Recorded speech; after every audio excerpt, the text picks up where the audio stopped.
You're so cool, Brewster. What's up, everybody? How's everybody doing? Welcome to another DDLive, and I have a very, very special guest who it's an honor to have him on the show.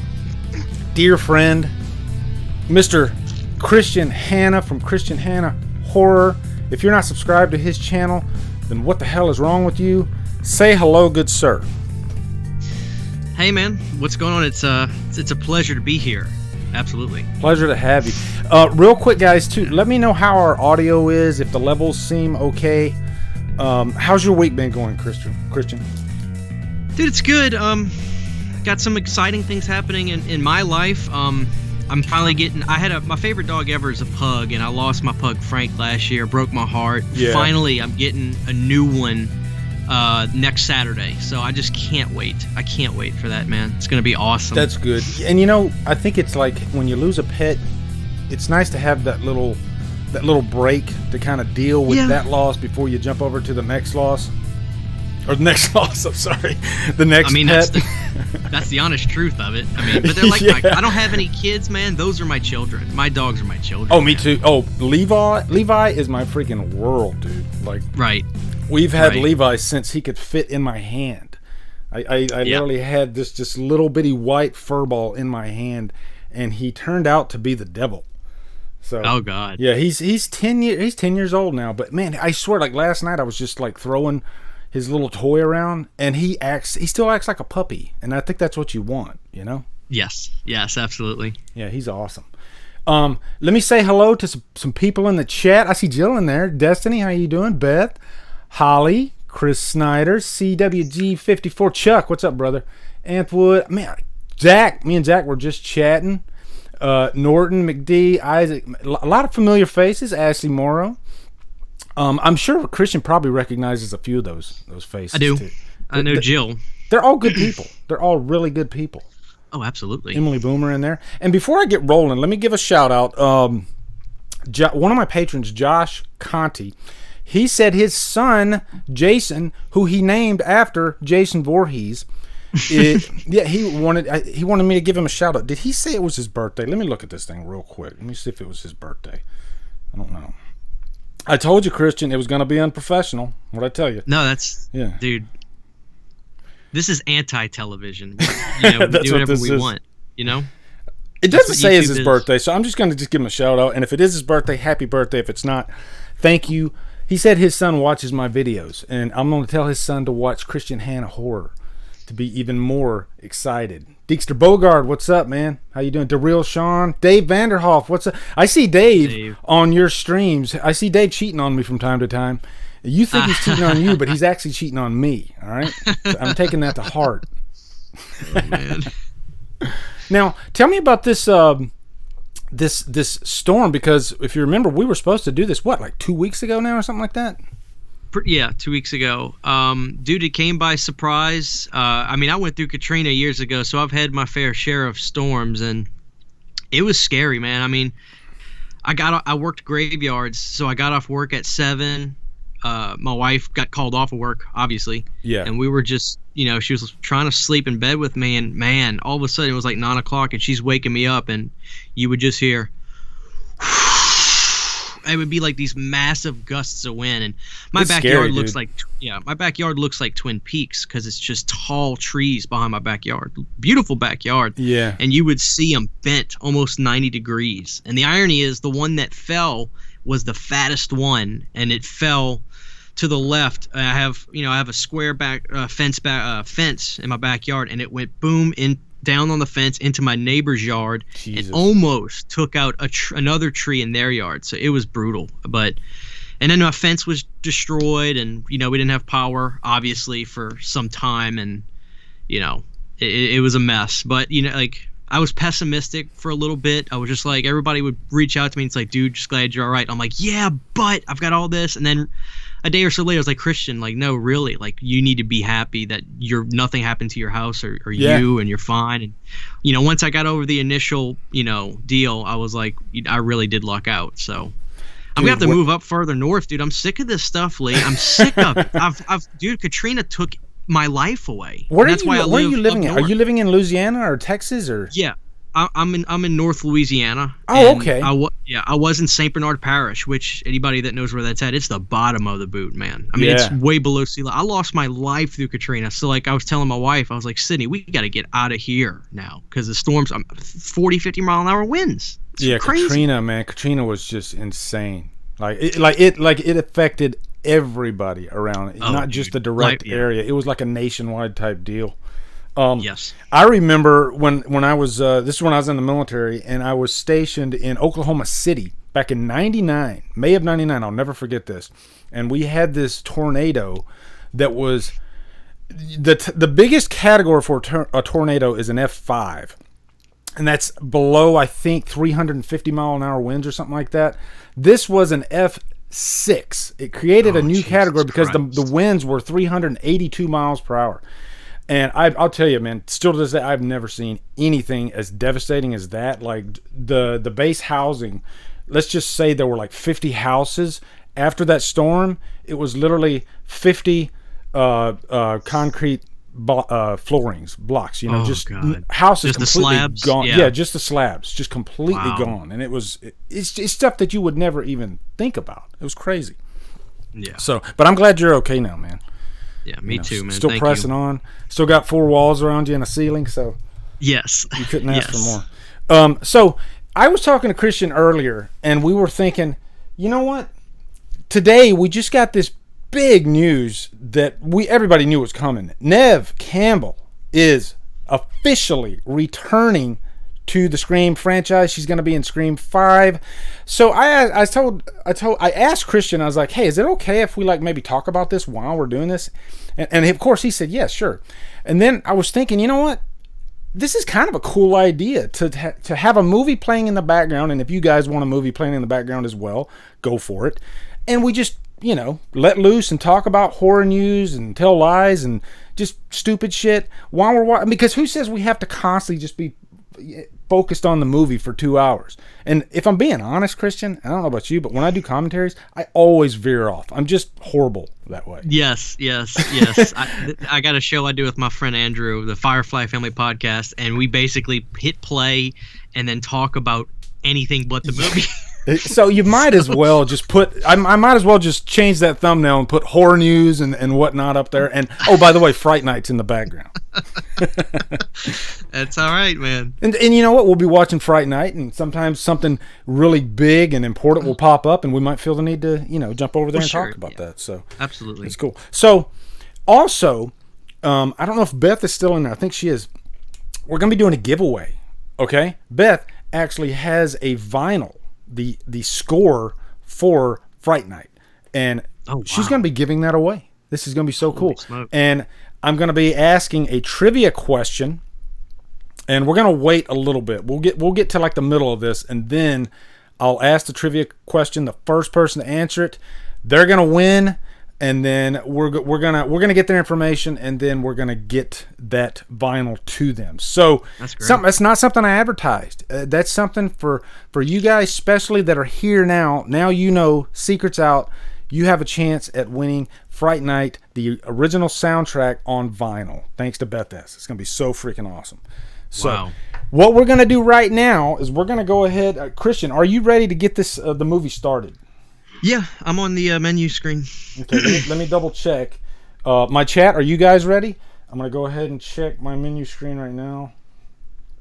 Okay, Fright Night. And then I was telling Christian, I have the Twilight Time 30th Anniversary Edition. And he's got a better version because it's got that awesome You're So Cool Brewster. Yeah. So we're both holding them up at the same time. It's like we're syncing up. Okay, we're syncing up our Blu-rays. That's right. Yeah, that's right. So, okay, on this show, Christian, I don't know about your show, but on this show, we count down from 10. I don't know if you count down from... All right, we'll do from 10. Okay, so 10, 9, 8, 7, 6, 5, 4, 3, 2, 1. Play movie. Boom, here we go. Fright Night. Oh, yeah. Oh, yeah. Dude, I'm excited right now. It's such a good movie, dude. It is, and this is, this is my favorite vampire movie. Okay, I'm gonna go ahead and put that out there right now. At least for the '80s, I've had two different answers for that question in the past. One of my other answers was Let the Right One In. And I think it's okay to have those two answers because those two movies are just so different from each other. And one of them's like fun and it's from the 80s, and the other one, it's just for like a completely different generation. So it's hard for me to pick which one I like better just because they're so different. But right. What is your favorite vampire movie? My favorite may come as a surprise, but my actual all-time favorite is actually Near Dark. I fell in love with that movie so much. That's a great answer, actually. I love Bill Paxton's my favorite vampire because, dude, he was so rock and roll, and just that bar scene is so awesome. I don't want to spoil it in case anybody who hasn't seen it. And the irony is it's kind of hard to get, or it's not streaming anywhere right now, and that Blu-ray is impossible to get. That but if anybody can see it that hasn't, I mean, I think it's up there. I mean, with Fright Night, I think it's up there with that movie. It definitely Catherine is. Bigelow, yeah. But I love Fright Night. I love Fright Night. I didn't see Near Dark pretty late in the game. I saw Near Dark like I want to say 3-4 years ago for the first time, and it was one of those. I'm the type of person, if I want a Blu-ray of something, especially if I really like the movie, I kind of get obsessed with finding. It's like it becomes a mission of mine, and if it's out of print, I get even more obsessed about it. And that particular movie was out of print at the time. I think it still is. Right. And so luckily I'm a member of Blu-ray.com, and I went on there and I just searched around in the forums and everything, and sure enough there was this guy, and he sold it to me for $20, and it's a used copy of I think it's a used copy, but I mean it looks brand new still, but he sold it to me for $20, so I got really lucky. I'm assuming you have it too. Yeah, I lucked out. I had a patron actually send it to me because, Lee, I did a video not long ago. Basically, I do these videos where I'll call them blank movies I want you to see. And I did one called 5 Vampire Movies I Want You to See. And I talked about Vamp, Fright Night 2, which I love. And I have that on Blu-ray too.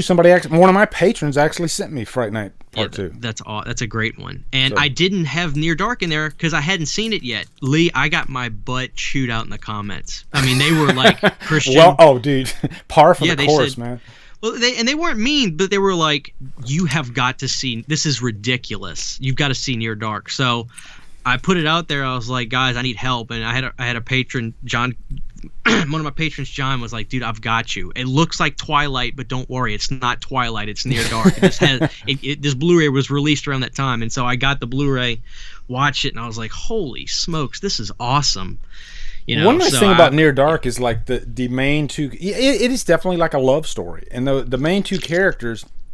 I have a big thing for like chemistry in movies. Yeah, and I can see through it a mile away. If two characters don't have chemistry, it annoys the shit out of me for some reason. Oh yeah. And in Near Dark, those two characters, the main characters, it's electric. Like their chemistry in the movie is electric, and if they don't have chemistry, then the movie kind of becomes just like too cheesy and you can't take it seriously. But if it's the other way and the chemistry's there, it kind of elevates the movie and people start taking it seriously. And I truly believe that no matter what your favorite genre or subgenre of horror, or really even just any genre of movies, comedies, whatever, a good story is a good story. And if you have all those elements, that great chemistry in a movie, then you're probably going to love it. And I think that's why Near Dark has not only stood the test of time, but I think it's gotten more popular as time has gone on. Definitely. I really wish Scream Factory, somebody could figure out what's going on and give us the release it deserves so bad. What studio is it that puts out Near Dark, that Blu-ray? Hang on, it's right here.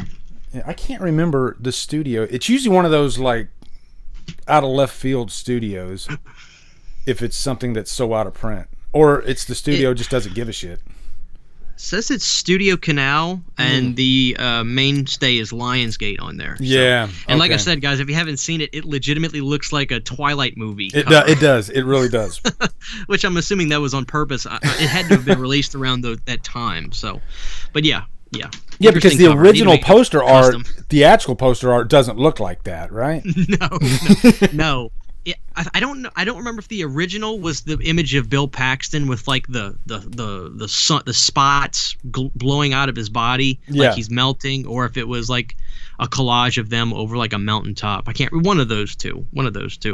But that's not. Yeah, that wasn't it.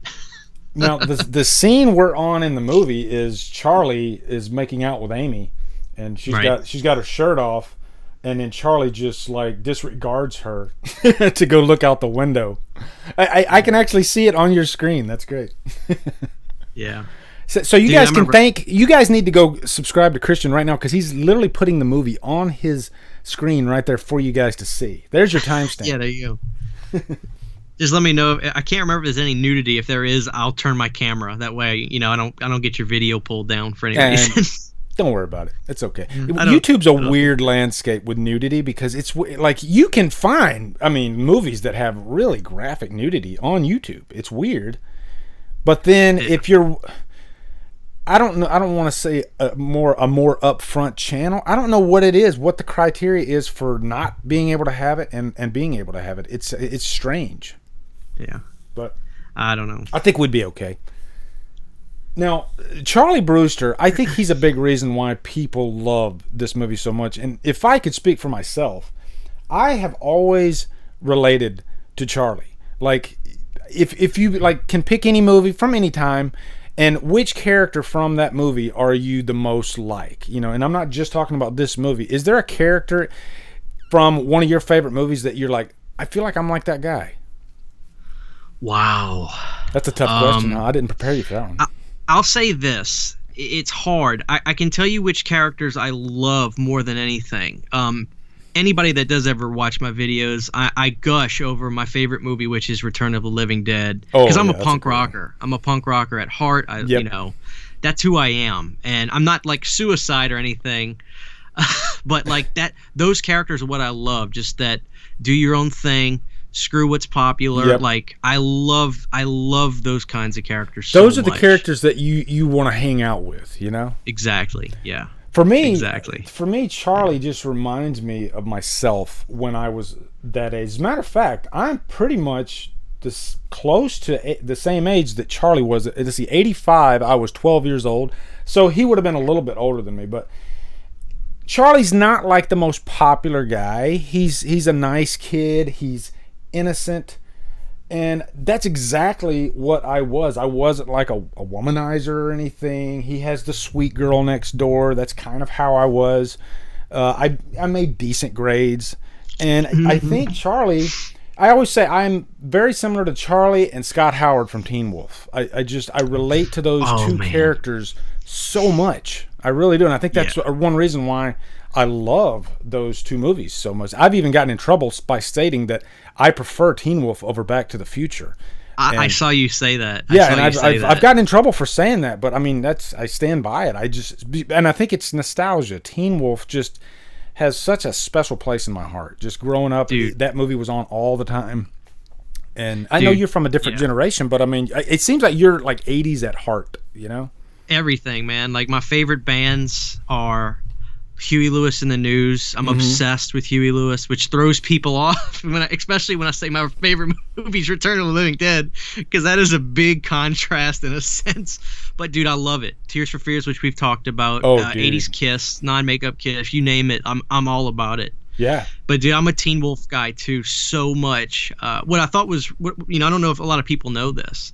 What was so smart about Teen Wolf was that movie was being done while the Back to the Future with Eric Stoltz was being filmed. Yeah.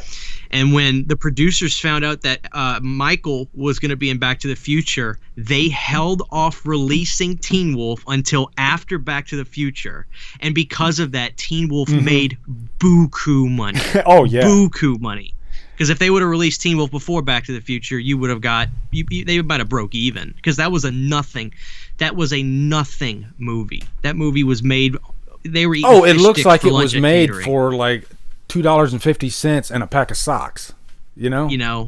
Yes, and it made millions of dollars. So that was genius on their behalf. Well, the reason it works is because this is the cliche answer that every freaking YouTube reviewer says, but it is the characters.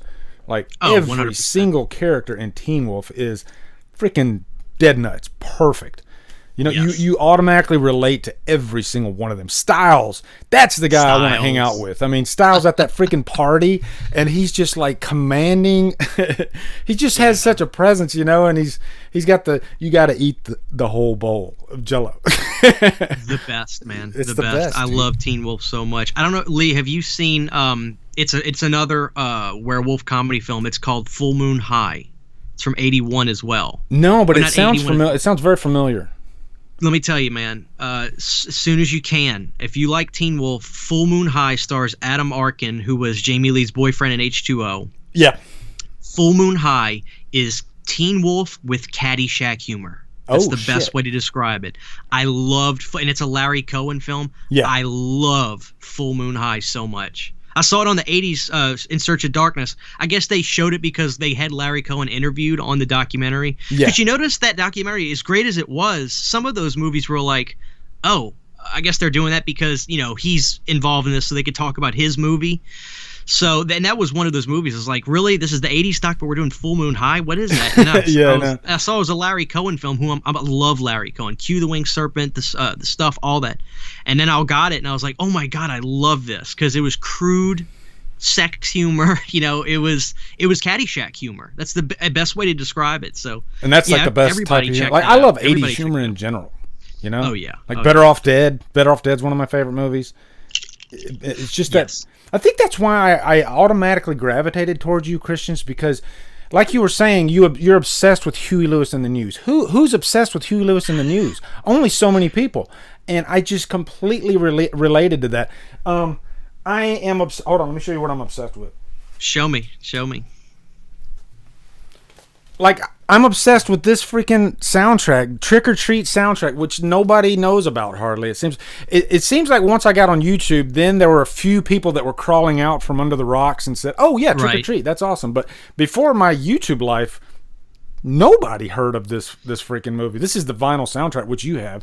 I saw that you had that, and I was like, "Oh my God, I got to go get that." So I remember you were like, "You know what? Screw it, dude. Let me just go order it. Whatever I got to pay, please, just take my money." But, oh man, what really threw me off, Lee, was when I looked up into the band Fastway, which I'm a big fan of them now. Yeah. The singer of that album, because they did an album after that where that singer left. They had a different one. They had an album in '90. Good album, but it's a different singer. The singer from that album went on to be in Flogging Molly. And now that I know that, I can't unhear it, because I've listened to Flogging Molly. That threw me off. But before I knew that, I would have never guessed that in a billion years. Two completely different types of bands, and I was in the same boat. I'd heard of Flogging Molly before I found out that the lead singer Fastway was in it. So now I can't not hear his voice every time I hear Flogging Molly. You hear that? You know, I'm there, same old lead, everything's all right. I think that every time I hear Flogging Molly now. I go right back to freaking Trick or Treat. You know what's funny is, like, do you ever listen to Eddie Trunk? Oh, yeah. Yeah. Well, Eddie Trunk, the guy, I mean, he's an encyclopedia of rock knowledge.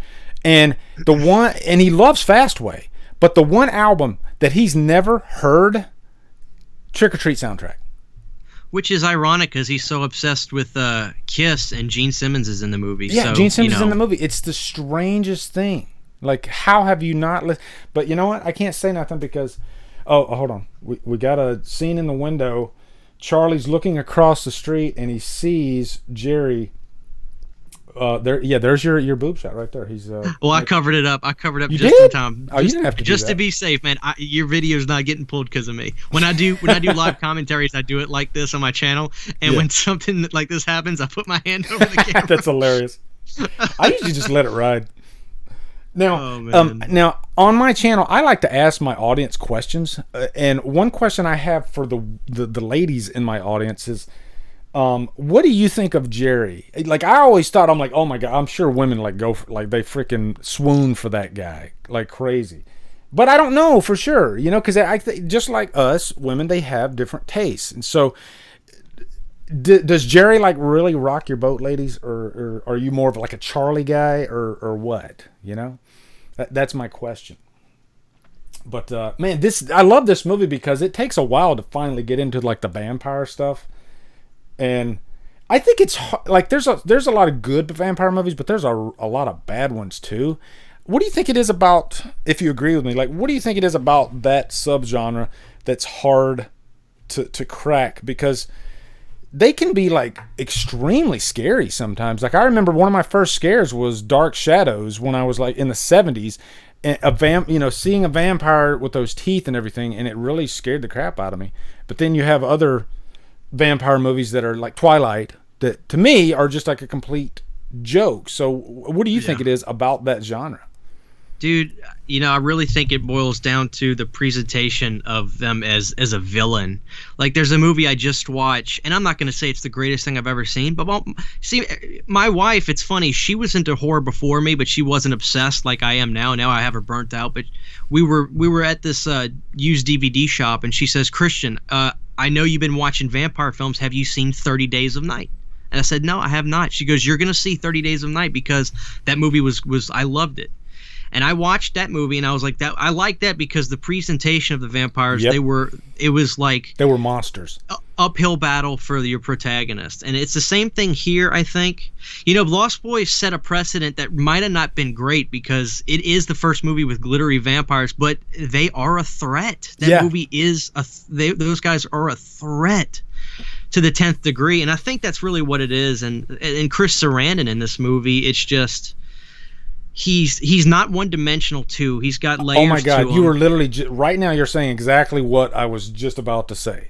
It's this movie. Yeah. You go ahead. Go ahead. Well, I was gonna say it's a perfect script. He's a perfect villain. First of all, he's one of my favorite actors, and that's why Tom Holland uses him so often.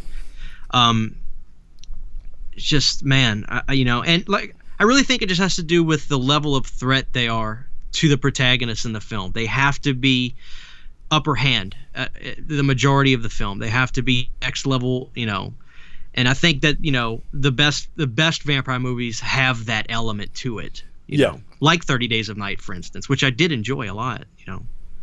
I think Jerry really Chris Sarandon, he nailed that duality of what good vampires are supposed to capture, because vampires are seductive creatures, and I would even say, like, Jerry's one of the most seductive vampires, meaning that he's just really good at the craft of luring women and plus he has that stare factor, I guess, to pull them in.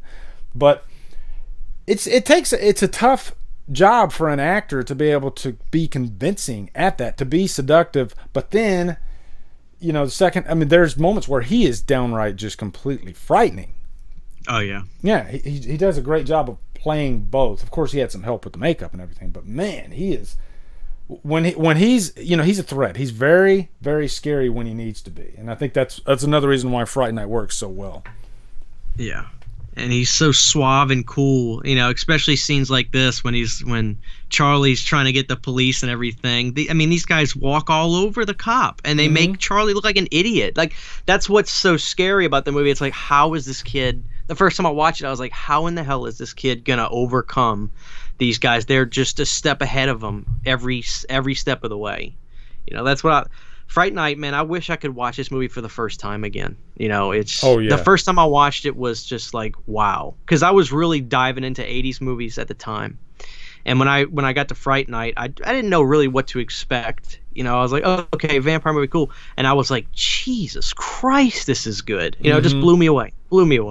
Well, I do love going back and discovering an 80s movie that I happen to skip or miss and end up like I finally just saw They Live for the first time, which is a movie that I get freaking tomatoes thrown at me constantly for just having not seen it. Review that, yeah.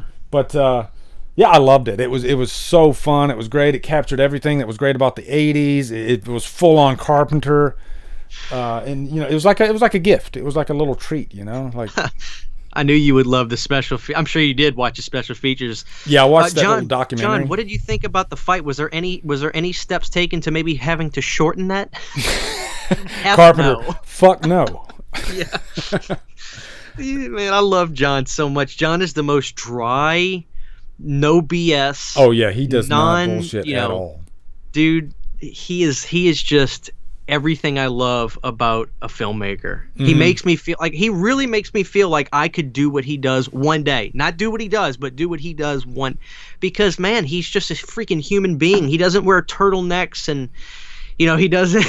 Because there was this interview I saw, Lee. It was like 3 or 4 years ago, and it was the funniest thing. And this guy was like, this British guy, nice guy, but he was trying to interview John. He was like, so when you're creating your, I'm not going to try to do a bad British accent, but he was like, when you're creating your music, like, what is the inspiration for you to start a song? And he goes, I get on the keyboard, and he goes, now you're a big video game. Does any of that, you're a big video gamer, does any of that have any influence? He goes, no.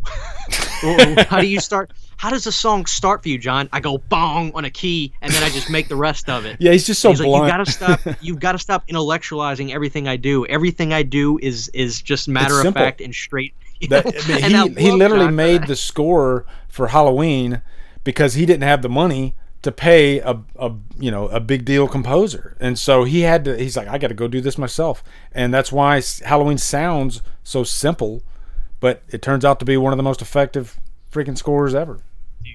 Yeah, I mean, you look at his films, and then you say to yourself, well, Jesus, man, he's one of the best, like, horror movie composers, and he's probably barely even trying. Yeah. But when Alan Howarth came in, that was a game changer. That dude, I got to talk to Alan, and I mean, when you look at the Halloween 3 score, you got to really understand how vital Alan was, because John had no idea about any of that technology and synth and stuff. Like, I don't think Alan's unsung by any stretch. Everybody knows who he is, but man, you got to really realize how vital he was to that process. And he kept the franchise afloat after John stepped back, you know, like he did all the way up to Halloween 6. And those scores for those sequels are still arguably very effective. I love the score for Part 6. I like that he kind of tried something different and maybe brought in, you know, an electric guitar. And he took some risks on that, but I dig it, and I like that it's different, you know? Oh, absolutely. I love his 5 score, man, in the beginning. That boom, boom. Yeah. Boom. Oh, yeah, the beginning with the pumpkin is great. Dude, it's great. I love Alan. Yeah. Love Alan. He's the best. Oh, we haven't talked about Ed yet. Like, Ed might be one of the most, what is the word I'm looking for? Just eccentric characters I have ever witnessed. And I just wonder, like, did Tom Holland give him that direction? Like, okay, just make this character the weirdest freaking dude ever, or did he just come to the plate with that? You know, it's hard to say, because he did 976 Evil too, and he's a little quirky in that. Like, his rhythms are jolty in a word, I guess. Like, he's just, you know, he moves and talks, and I think part of that might be this kid. But, you know, Tom Holland, I think that's the way he was outside, you know, just in real life.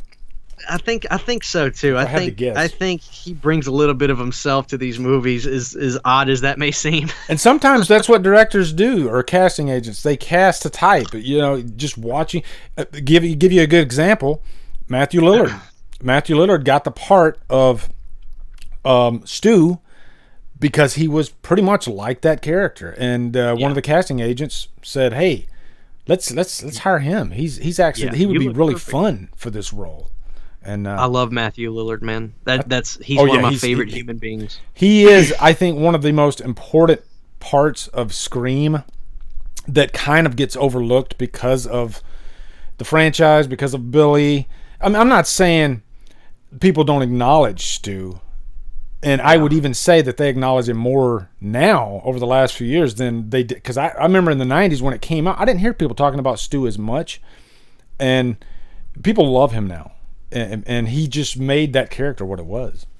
Yeah. And, you know, I think I'm no expert by any means, but when I look at movies like that, and like this one specifically, I think there's this balancing act of, because if you imagine, if Charlie's best friend would have been this normal guy talking like me, for instance, those scenes we just saw, dude, it would be so dull. Yeah. And it's the same thing, I think, with Scream, with Stu and the other guy, Billy, I'm sorry, is that his name?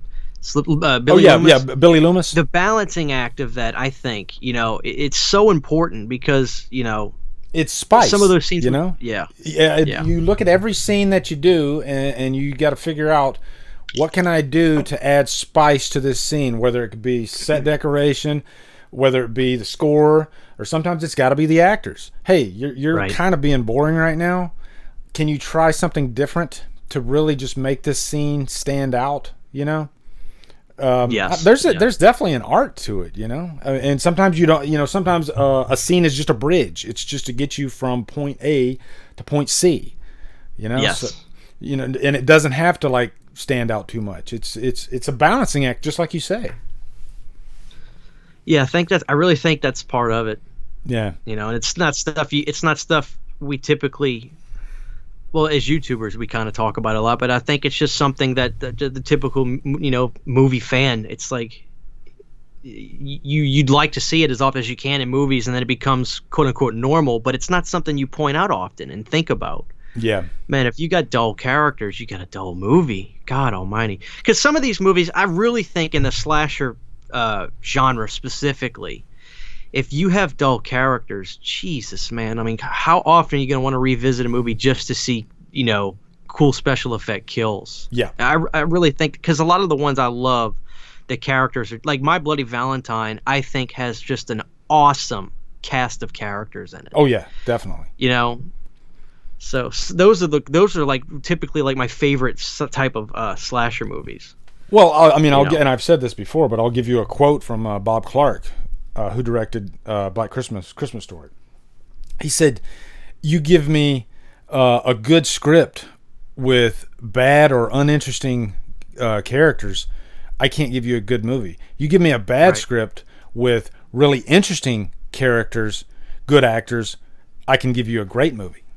That's it, man. And that was Scream 101. Williamson said, I wrote this movie for the cell. I wanted it to be the greatest read anyone would. I mean, he's desperation, because I know the guy was broke, but I mean, like he said, he sold that script, not the movie. He was selling a script, and it had great everything. People said they couldn't put it down. I think in those documentaries, Still Screaming and stuff, some of the producers were like, this is one of the only times I've ever picked up a script and just couldn't stop reading it. Yeah, you can't stop turning the page, you know? And that's that's hard to come by, too, you know? I mean, most scripts, let's face it, your first act's probably pretty good, but to keep them interested between the first act and the last act, that's the tough one. The way you do that is with the characters.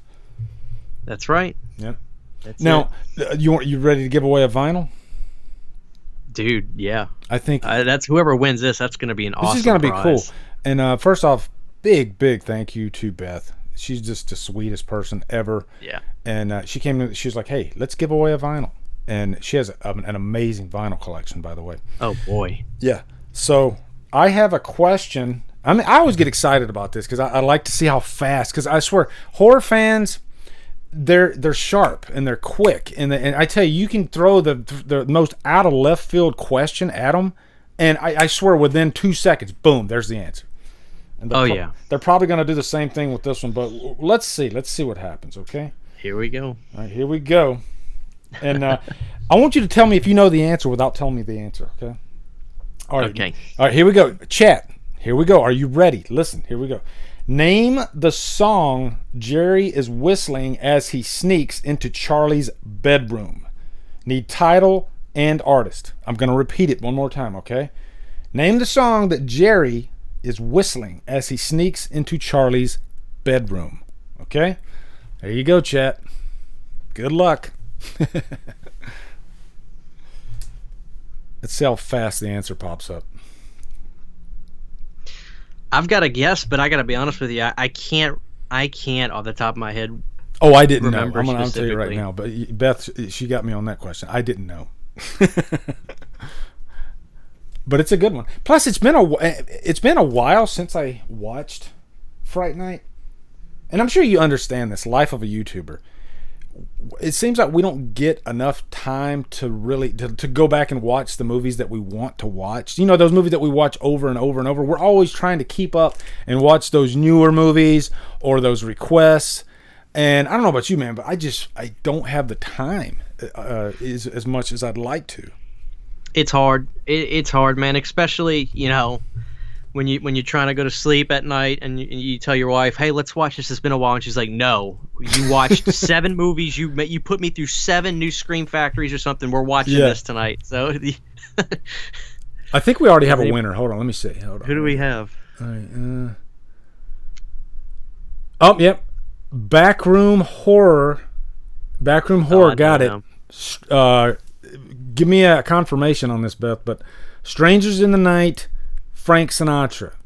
I think that's the winner. I'm looking up above Backroom Horror. I don't see anybody else. So Backroom Horror, you are the winner.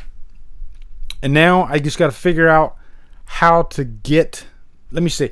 Reach Backroom Horror. If you're listening, reach out to me. You can message me on Twitter or you can message me on Facebook. Just say, "Hey, I'm Backroom Horror. I won." And I know 10 other people are going to reach out and say that they're Backroom Horror. You're gonna see 10 new Backroom Horror Instagram pages. So convince me that you're the real one, okay? Oh my god. I told you we're not professional. All right, I told you we're not professional. No, you know what? Yeah. I tell you, my subscribers, they're the coolest people, and I guarantee you, they're not gonna screw Backroom Horror over like that. I'm gonna get one email. It's gonna be Backroom Horror. I'm telling you, I just know it. That's how good these people are. Okay. So. Yeah, my guess was actually, I think his name is Brad Friedel's "Come to Me," which there's the female version on part 2. I love that song. Yeah, but that's the only song I can remember from the soundtrack. So I had a guess, but I was wrong. Yeah, that was fun though. Yeah, Backroom Horror. Congrats at Backroom Horror. No, actually, I know how we can do this. Backroom Horror can maybe comment in the comments below on this video. After he sends me the email, maybe comment below on this video and say, "Hey, just to let you know, I sent you the email. I am the guy." Blah blah blah. Yeah. So and if it helps, I know those guys personally, so you do. Oh, okay, good. We're you're good. Not getting scammed. Oh man, that is a sick prize, man. The soundtrack on vinyl. Yeah, it's an awesome prize. I'm jealous. Big I am thanks jealous to Beth on that one. That's an awesome prize. Too fun, and that's something that we do. Like on my Patreon hangouts, we have a hangout once a month, and we watch a movie together. And I think for like the last 3 now, we've done a giveaway where we'll just give away Blu-rays, we'll give away vinyl, and it's just fun, something cool to do. And we'll do like trivia questions and stuff, and just something cool. So I love, awesome. And I'm sure you do too. I love my freaking patrons. They're the coolest people ever. They always ask me to review really interesting movies that I would have never thought to review, and I end up becoming big fans. So, he messaged me on Facebook. So, yeah, there you go. Congratulations, Backroom Horror, man. Congratulations. That's awesome. I don't want to give your patrons any bad ideas, but, like, did none of them ever try to make you review, like, really bad films on purpose? I'm trying to think. Like a bunch of shot-on-video stuff? I'm sure some have requested that I haven't even gotten to yet, because sometimes I get some titles that are way out of left field, but I can't really say yay or nay. So, I can say, like, I'll think of a title that'll be requested to me, and I'll be like, ooh, that sounds like that's going to be really bad. But like Children of the Living Dead or something. Yeah. But let's go into it and let's see what happens. Yeah. Now, I will say one that was requested a couple of years ago, actually, was The Evil, movie that I'd never heard of. Came out in 1978. And after I saw it, I was like, this movie was awesome, actually. And it was creepy. So there's a recommendation if you haven't seen it, The Evil. Yeah, I haven't seen that. Dude, you need to. It's a 78, and it's a haunted house movie. And there's some creepy stuff in there. But I liked it. I thought it was very effective. Just a lot of atmosphere in it. I like the score. It's got one of those old school type scores, like from like the 60s, and it just sounds. It's just a cool movie. I really dug it, actually. It's on Amazon Prime. Is it? Good. There you go. I can watch it. There you go. And for the chat, The Evil. You're welcome. Very, very cool. Peter Vincent. We are on Peter Vincent. And I think Peter Vincent is the secret weapon of this movie. To me, he's like Dr. Loomis. He is. I was going to say, yeah. He's an homage, obviously, to Cushing and Price. Definitely. So. But he's so good in this that he made me not really care for the remake. You know, that's how good he is in this, because replacing him, I didn't really care for the guy that was in the Harry Potter movies, who's a great actor, by the way. But I just didn't like that version of Peter Vincent at all. Yeah, it's been so long. I saw that one in the theaters, and then never went back to it. Just never went back to it. Yeah. What's honestly funny is the real remake of Fright Night is a movie called, and I'm saying this, half-heartedly. It's a movie called Disturbia. That's the same exact movie. Just take out the same vampire element. It's the same thing. But I love Disturbia. But I saw Disturbia. It's the exact same plot. I got a vampire living across the street, except he's not a vampire. He's a serial killer. He's a serial killer. Which is also the same plot as Summer of '84. That's right. I liked Summer of '84 too. Yeah, it's good. But it's the same plot. But I mean, they say there are like a dozen stories that pretty much just have little small differences here and there, but there's like really a dozen basic stories that are just interchangeable in Hollywood, and they just kind of shift them around a little bit here and there. And you can almost buy that. Especially in horror, man. I mean, in horror, there's just... I mean, how many haunted house movies can you have? How many slasher movies can you have? It's just, it's a revolving door. And that's when it comes down to the direction and the story and the characters. That's what matters. That's right. Yeah. I saw a comment up there, Chris Snyder. He asked me if I reviewed The Funhouse. Yeah, I did. I actually reviewed The Funhouse last year, and I freaking love that movie. That was the first... Matter of fact, one of my patrons... Jeff Hamilton, who actually I served in the military with, so he's an old friend. He recommended that I do The Funhouse, and I was like, "Thank you, Jeff. That movie was freaking awesome." Toby Hooper, though, dude, I freaking love Toby Hooper. Me too. Yeah, me too. Miss him terribly. Yeah, man. You want to do some Scream talk? Dude, I saw Cavern of Terror up there. He was getting on to me. It's like, oh, did I miss the Scream talk? No, and we definitely have to talk about this. Before I get into the Scream talk, guys, I definitely want to promote Zach's fan film, He Knows Your Name. I'm trying to get momentum for him on this, because I really, I believe, I've seen the preparation that he's put into this. I've seen the actors, the young actors that he has working on this thing. And I just want to see this movie made. I really want to see the movie made. So I definitely want you guys to really just go in there and support it if you haven't. I'll put a link in the info box for the Indiegogo.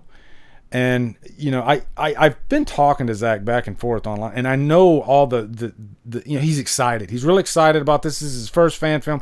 He loves Scream probably as much as the biggest Scream fan in the chat right now. He's just such a Scream fan. So I want to see this movie made. So I definitely want to promote it. But there will be an Indiegogo link in the info box for sure. But the big news, and I will go over here, and we're gonna read it real quick, and then I'm gonna get Christian's thoughts on really the franchise in general, because I don't know if how big of a fan Christian is of Scream. So let me go over here real quick though, and we're gonna read this. All right. Let me go.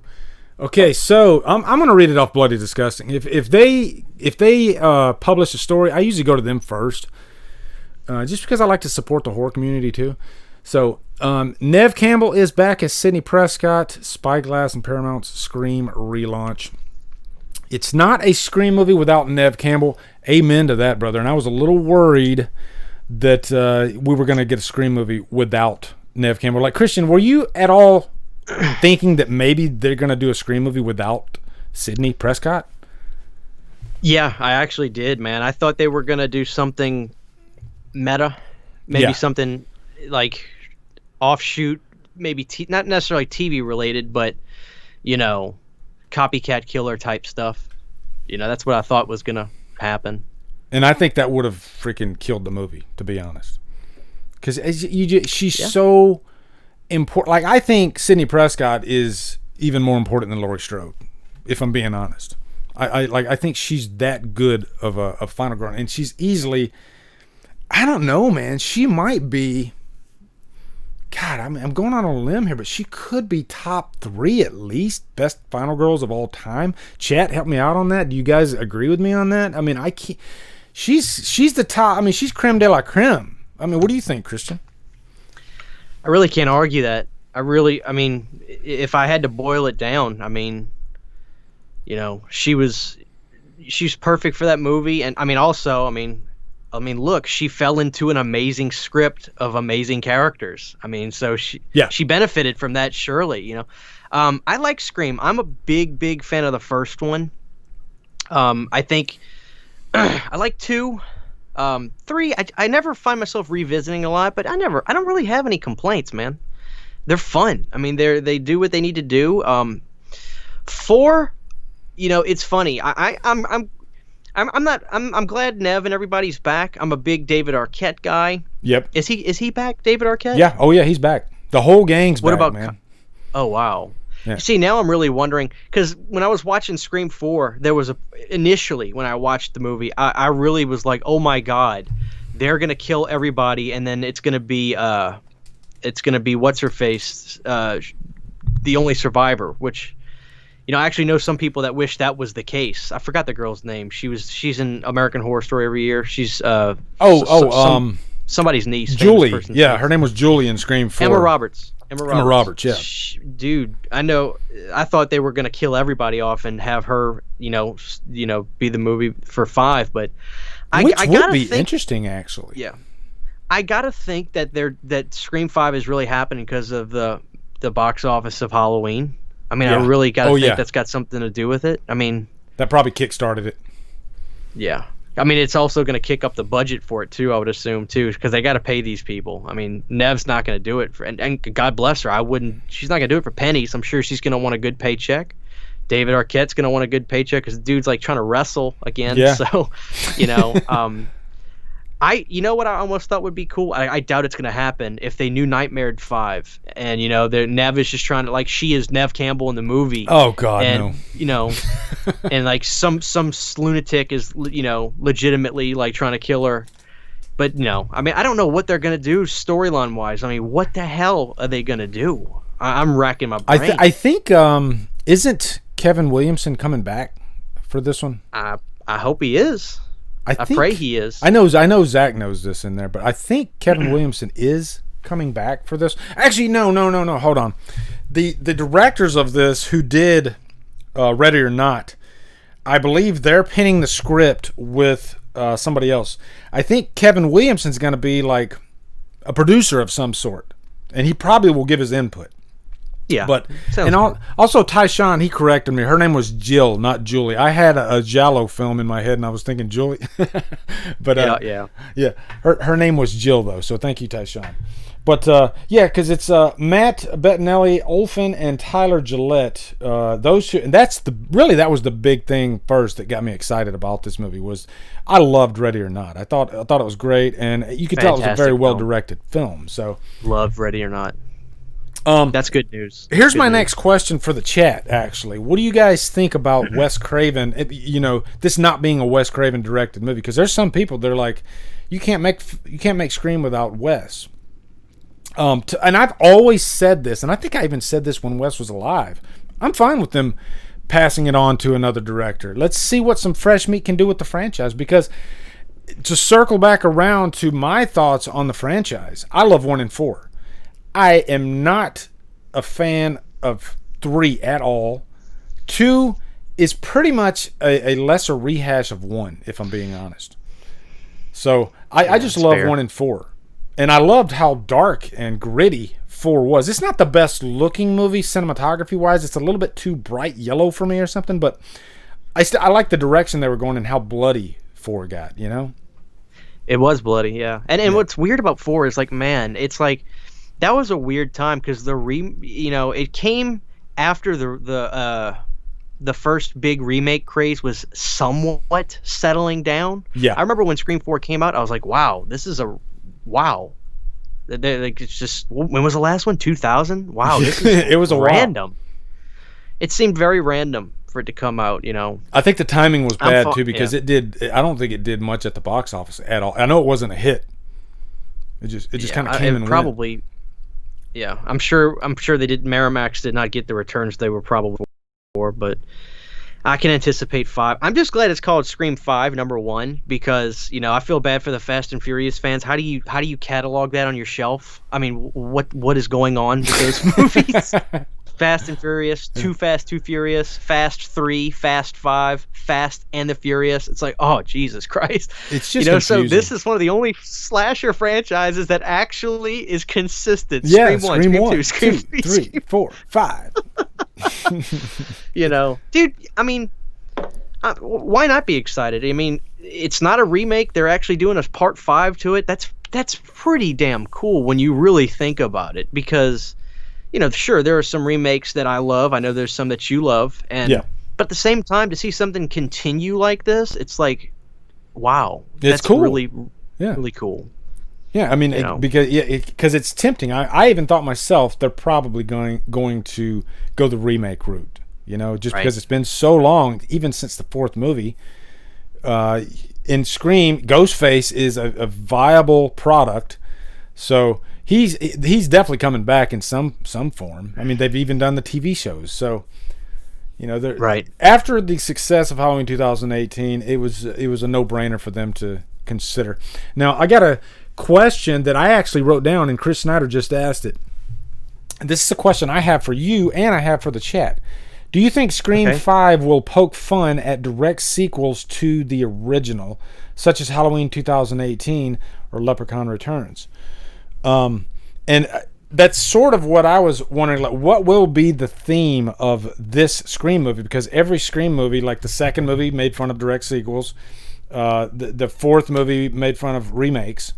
So I think that's a good question, and I think the answer to that maybe they will kind of poke fun at coming back from the direct sequels to the originals that ignore the other movies. I don't know. What do you think?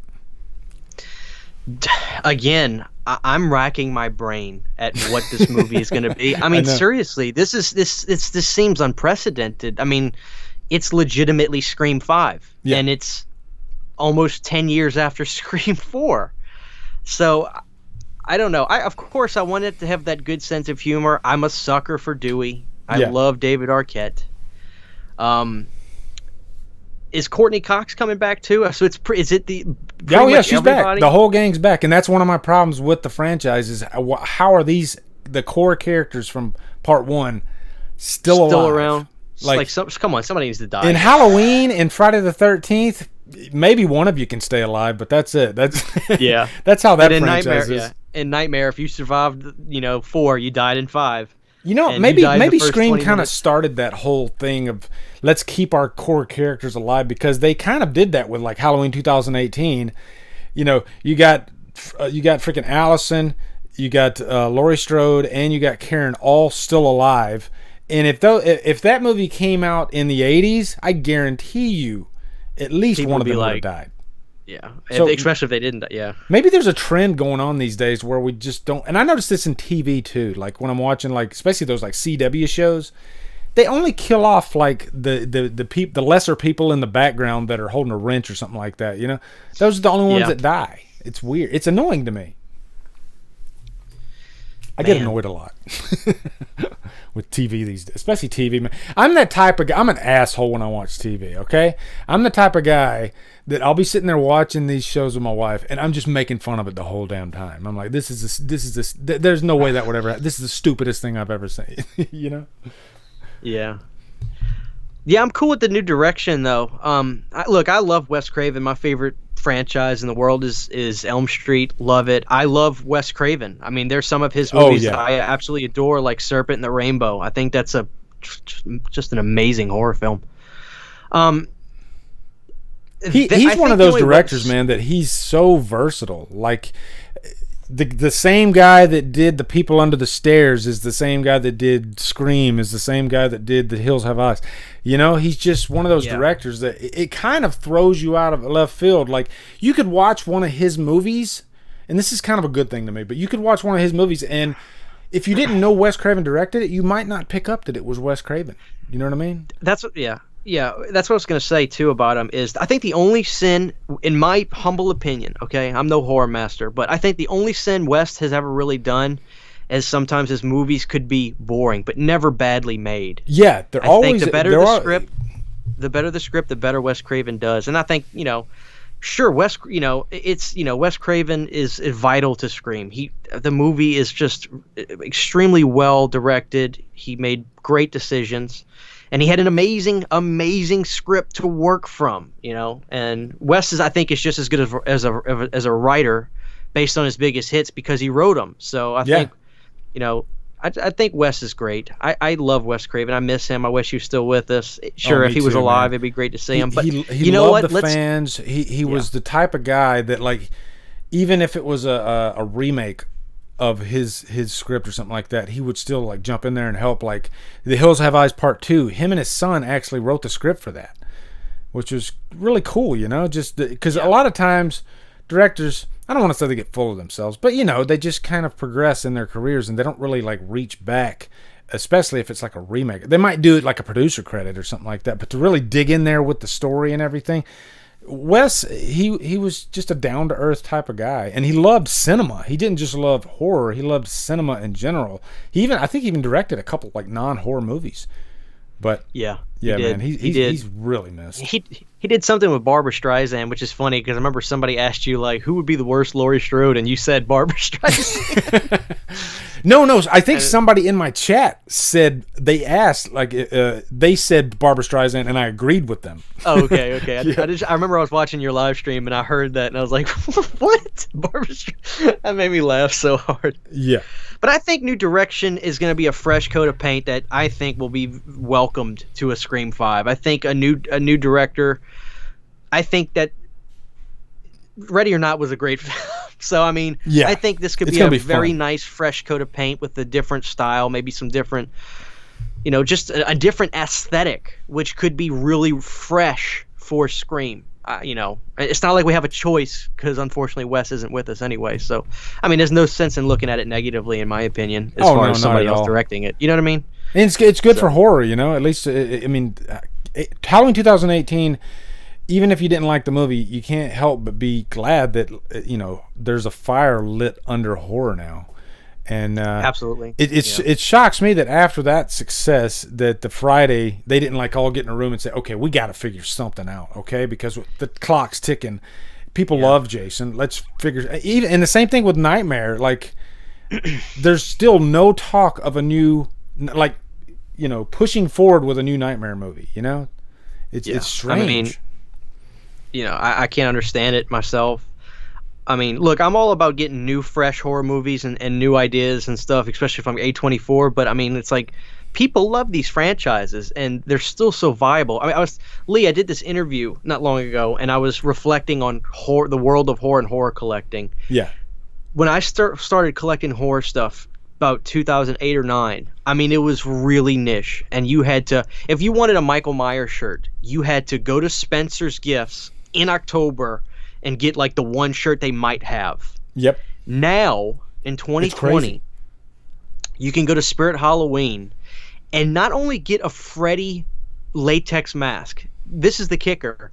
You can get a Freddy mask specific to the Dream Master at Spirit Halloween. Think about that. I mean, it's a brand. Horror is a brand now. It's just it's insane. We benefit from it as horror fans, so I'm all about it. I didn't expect it. I didn't expect it to be like this. I didn't expect this super chat from Todd Fair, who says another crappy Scream movie. Wow. Well, we don't know yet. We haven't seen it. I know, right? Jesus, give it a chance, Todd. Who pissed in your Cheerios? Jesus. Oh my God. I'm excited. I was actually gonna say, like, when that freaking trailer drops for Scream, I'm gonna be really excited. I mean, a new Scream movie. That's when it's gonna be real. When we finally see a trailer, it's gonna be real. But what you were saying there, man, I wanted to kind of piggyback off what you were saying about how horror seems to be like bigger than ever right now, at least from a merchandising standpoint. I honestly think the YouTube horror community is a big part of why that is. It's all social media. It's all like a ripple effect, and I don't know what the center of that ripple is. I don't know if it's the YouTube community. I don't know if it's freaking Twitter, Facebook. Maybe it's all just one. But I think it's it's everything is like feeding off of each other, and that's why, like, just the other day there was a Facebook ad for this awesome freaking Halloween 6 shirt that used to be available on Fright Rags or something like that. So one of my friends, Jason Mongold, he tagged me, said, "Hey dude, I know you love Halloween 6, check out this shirt."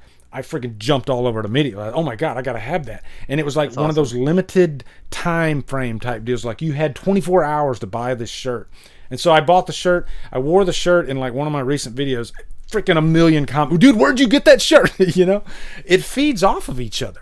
Dude, yeah. And horror fans, they seem to spend money, which is good for the business of horror. Do. I've been to conventions. Trust me, they do. You think about this, Lee.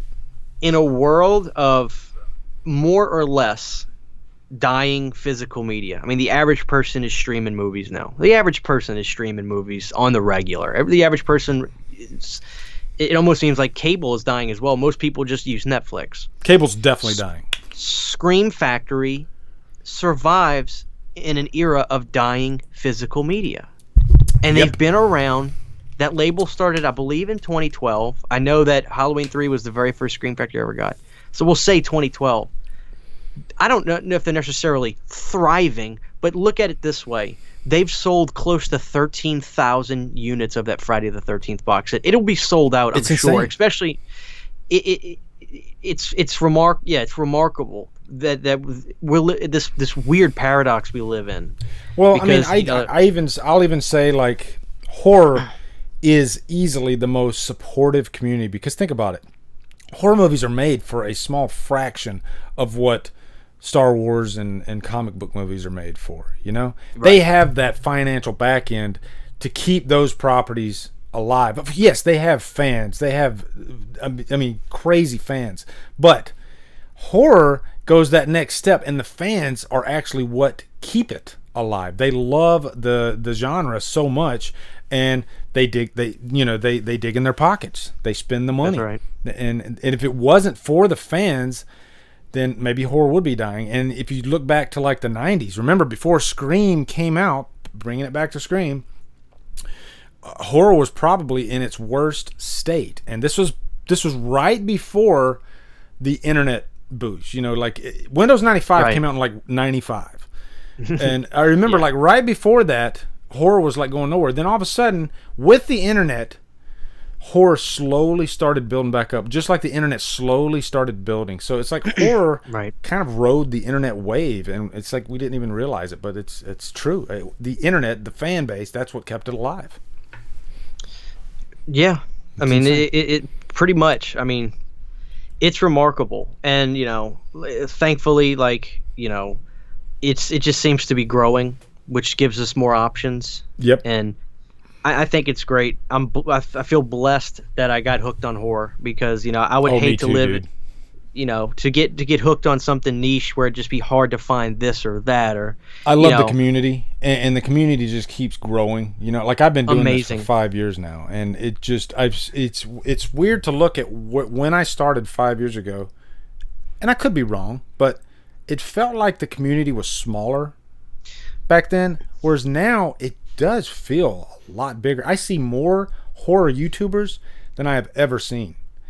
You know, just because they like Chris Snyder, who just gave a super chat. I'm going to answer that question in just a sec, Chris. But Chris just started his channel. He just hit, I think, correct me if I'm wrong, Chris, but I think he just hit 100 subscribers. And you could tell it's guys like him. It's guys like Jason Nike. It's guys like Matt Facci.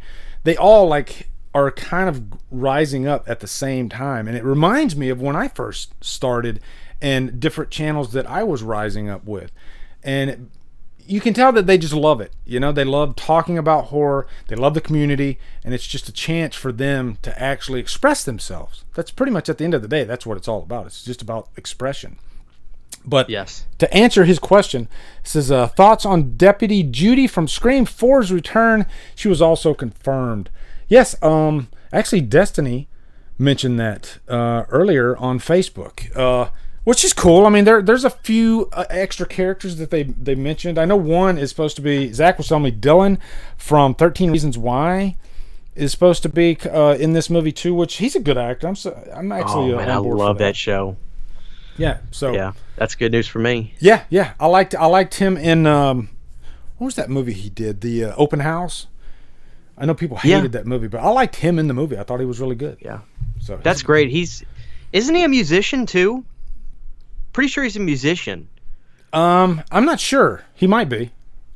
Yeah, my wife loves that show too, and she loves some of the guys from 13 Reasons Why. I know the main guy, one of the main guys, has a band and everything on Spotify, and bunch of talented people in that show. No kidding. That's cool. Another super chat, Mega Movie Z. He says the gang's all back. Do you think that this will be the final hurrah for Scream to close out the franchise? Are you worried about the January release? So a couple questions there. First, I'm going to answer the first part. No, if this movie makes money, this will be the start of a new chapter of Scream. I guarantee. If this movie makes a lot of money, and they probably already have some ideas moving forward, if this makes a lot of money, I would think that they're probably at least thinking of a trilogy here.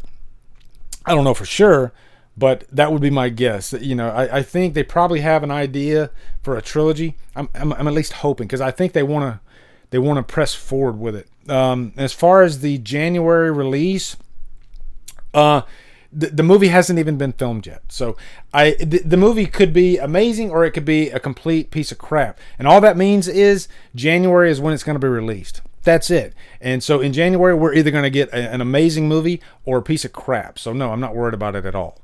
Do you have any thoughts on that, Christian? I think that could be a smart move because, knock on wood, I would assume by January, COVID will be over.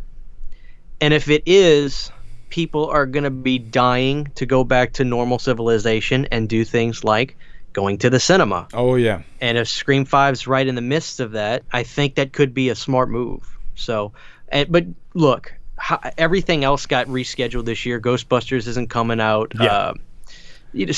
So that I would take the release date with a grain of salt for now. You do bring up a good point, though. In terms of like the money, if COVID is still going strong in January and this movie gets released with 40% capacity, it'll probably be pushed. I could totally, because I don't think they want to release a Scream movie after the last Scream movie bombed at the box office. To have 2 bombs in a row, that's going to kill your franchise. So. I think so. Yeah, they're going to want big returns on Scream they're definitely 5, going to want big returns. They want at least, I'd say, maximum capacity. If I'm being honest, they want everything to be back to completely normal. Because I don't know if you could try to factor VOD into that, and it's not out of the question. Because horror fans, they will jump to VOD in a heartbeat. I know that for a fact. So it's possible, but I think they want Scream on the big screen. So I think so. Yeah. I think so. Another super chat by Chris Snyder. He says, horror just has a beautiful way of bringing people, all walks of life together. I'm very proud and honored to be a part of the horror community. Couldn't have said it better, man. Could not. Glad to have you, man. Yeah. Hell yeah, and it just keeps growing, man. We are at a very famous scene right now. Yeah. I'm sure the ladies like this scene. Okay. Chris is just a man. Such a great actor. I love him in Child's Play too. He's just so good as the cop that doesn't believe Andy. This might be one of my favorite nightclub scenes in a movie. It's just so cool the way it plays out. Yeah, this and RoboCop. When RoboCop is at the nightclub. Oh yeah. But this is pretty rock and roll. I'm actually gonna kick my volume up a notch or two because I love the music in this scene too. Oh yeah, it's perfect. That's Charlie's girl. I'm sorry. Go ahead. I said that's Charlie's girl. If I was Charlie, I'd be like, oh my, I'd be pissed off. Yeah. I think what I love about this movie, what really made me connect with Near Dark, is I think romance can go perfectly hand in hand with a vampire film in the right way. I'm not a big Twilight definitely. person. But in the right way, I think they just kind of go hand in hand because vampires are very sensual. Not sexual, but sensual. Yes, definitely. So I feel that from Fright Night, and I felt that a lot from Near Dark. So Well, it seems like in the 80s especially, even like Lost Boys had some you had like Jamie Gertz with Jason Patrick, Michael, and I can't remember what her name was in the movie, but they had some good on-screen chemistry. I think so, man. And that soundtrack, Jesus Christ. Oh yeah, it's great. It's great. I'm obsessed with it. But also, without getting a little weird now, I remember I was actually talking to my chat in one of my live streams about you were talking about sensuality and everything. In the 80s, it seems like the actors really went for it and it didn't feel forced and fake, whereas now it seems like it I don't know, it doesn't feel real to me for the most part. It feels like two actors having to get together, whereas in the 80s, I don't know if it was the cocaine, I don't know what it was, but I mean, they were just going for it, like you bought it. Yeah, I think it could be a couple of things. I think, first of all, when you look at a movie like this, Lee, from being a horror guy and watching all these movies, the way these movies were made, not even just horror, but back then, and John was the king of this. You could call it lazy cinematography. I called it letting the actors act. Yep. Some of these shots and camera shots, they're 15, 20 seconds long. Yep. I mean, you really get to see the passion in the actors. Nowadays, and I'll just use something as an example. If you watch those Dark Knight Batman movies, they're fine. I'm not hating. I'm just because I don't want to offend anybody that loves those movies. If you watch some of those movies and the fight scenes, the frames are like this. Oh yeah, it's just boom, boom, boom, boom, boom. Yeah, that's a big problem these days, actually, with movies. I think you lose some connective tissue with getting deep into what these characters are all about when you film stuff like that. And that's just, I'm not saying, like, again, people love those movies. I have no problem with them. I'm not a big superhero person. Yeah, that's just an example. But when you look at movies the way they were shot then, I mean, you get to get sucked into their eyes when you see them, because you get to really see them in frame. And this movie is a perfect example of that, I think. And I miss that style of filmmaking where it was just, man, put the camera on them and let them act. Yeah, just let them act. You don't have to do a million cuts. And that's the way movies are done now, man. Yeah. It's just heartbreaking. It's like they think our attention spans are that bad that, if a shot is held for 10 seconds, we'll just pull out our phones and... No, man. Like, holy cut us shit, a break. That's the dude from Friday Part 5. Yeah, it is, isn't it? Is he from Friday Part 5? Yeah, I think he is. yeah, because he's the one that punches through the windshield. Dave Vanderhoff. I saw your comment earlier too, Dave. He's like, favorite Kiss albums, Lee and Christian. You guys rock. You rock, Dave. Well, that's Dave, Friday my favorite Friday Kiss 3, album. It's Creatures of the Night. So yeah. What about you, Christian? What's your favorite Kiss album? Favorite Kiss album is probably Creatures or Animalize. Love those two a lot. Yeah. Animalize, really, that's a surprise. Well, Animalize does have, like, I like All Night, and there's another song that I really love off that album. Isn't Tears Are Falling on that album? Tears Are Falling is Asylum. That's Asylum. Yeah, that's right. Oh yeah, Animalize. I always get Asylum and Animalize mixed up. And Animalize's big hit was Heaven's on Fire, but yeah. I'm a big fan of some of those Gene songs. Actually, Asylum has some fantastic Gene songs. I love Trial by Fire on Asylum, but I love Thrills in the Night. Yeah. And Thrills in the Night's Animalize. Great. Just some really good stadium rock, great stuff. But then again, it's hard, man, because Jesus Christ, Lick It Up just...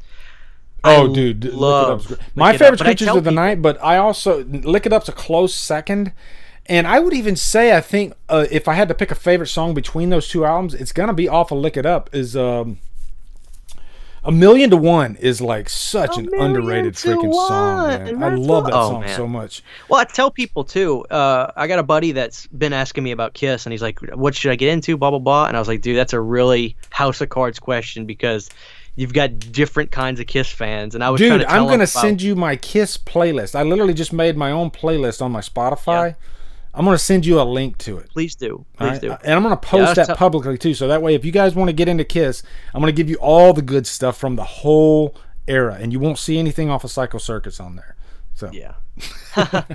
You know, I tell people though, I had a buddy who was asking me about Kiss, and he was like, "Oh, I love the song Lick It Up. Is that album good?" I said, "Yes, but it's not exactly the representation of that album, because that album gets heavy. I mean, Exciter is just my jam on that album. I love, you know, I'm a big Kiss freak, man. I was gonna say, when Gene Simmons is good, he's the best. He's great, and I think that's a big reason why I love those two albums so much, is because of Gene and because of Vinnie Vincent. I'm a massive Vinnie Vincent fan, as much as a dick that people say he is.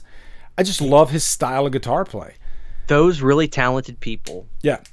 The left brain, right brain. Yep. I mean, that's why Vinnie Vincent Invasion had 2 albums and the band quit and started Slaughter. I mean, he was just, he can't be in charge because he's so driven but not normal. No.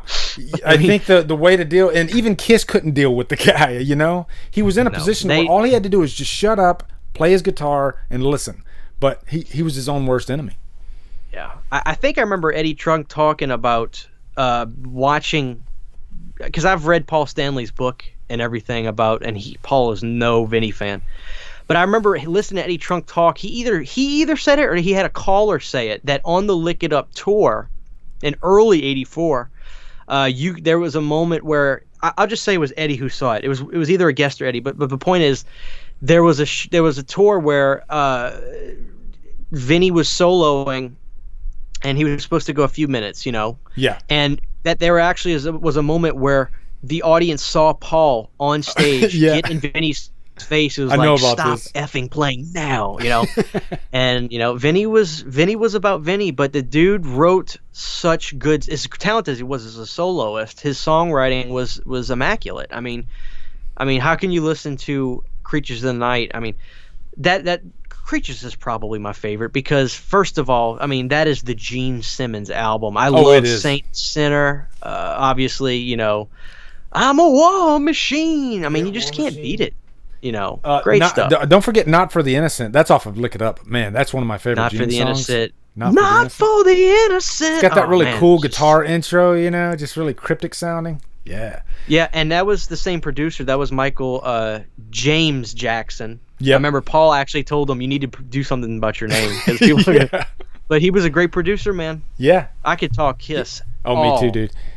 Just ask my chat, dude. I bring up Kiss in every freaking stream. I can't help it. One thing I will say, because I where else am I going to get a chance to talk about this? Some of my favorite albums on the planet, or actually one of my favorite albums on the planet, everybody knows Ace left after The Elder.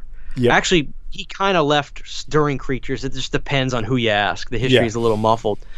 He did Fraley's Comet on Metal Blade Records, which Eddie was a part of. I love that first Fraley's Comet record so much. Those songs are amazing. Yeah, I actually love like both Fraley's Comet albums. I dig. Now, he had a different singer for like half of the tracks on those. Todd Howarth? I think. Something like that. That song, Something Moved It. Yeah, Something Moved It. I love that song. Oh my God. Just brilliant song. Dude, and that tour he did, you could watch a professionally shot video on YouTube. I don't know if it ever came out on Blu-ray or DVD, but that tour, I mean, his band was on fire. One of my favorite Fraley's Comet songs is Time Ain't Running Out. You ever heard that song? Time ain't running out. Oh, yeah. Dude, I'm telling you, I'm deep in it. Yeah. And Eddie talked about that. I mean, once Fraley got back on the road and stuff, unfortunately his alcohol got bigger and badder, and that's why Fraley doesn't sing on...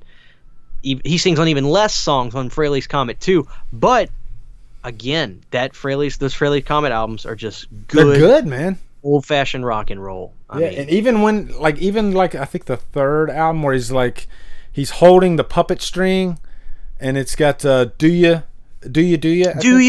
want my love? Yeah, that's good stuff. Oh yeah, man.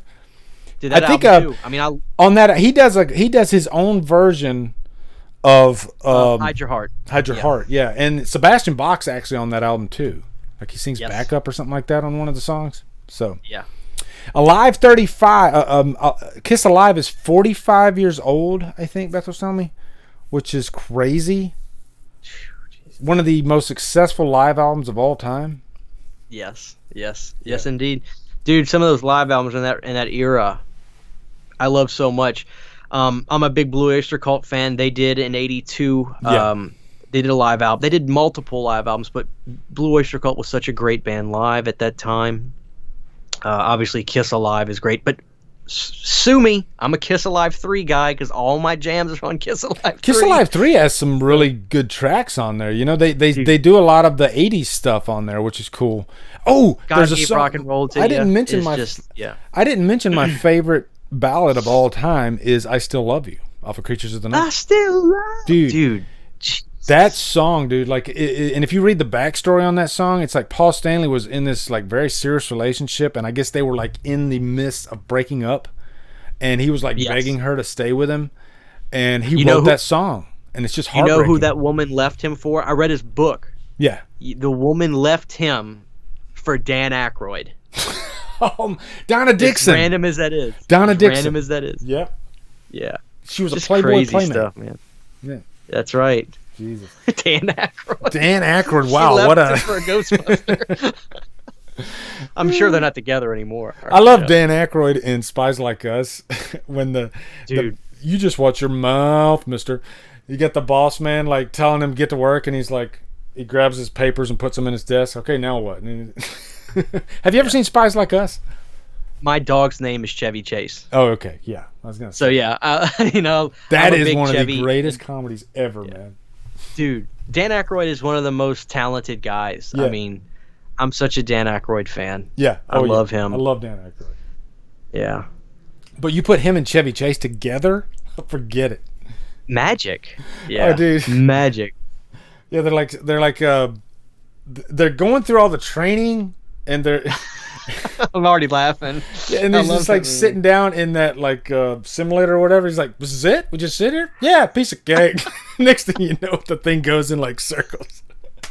Dude, did you ever see that wild, crazy movie he did, Nothing But Trouble?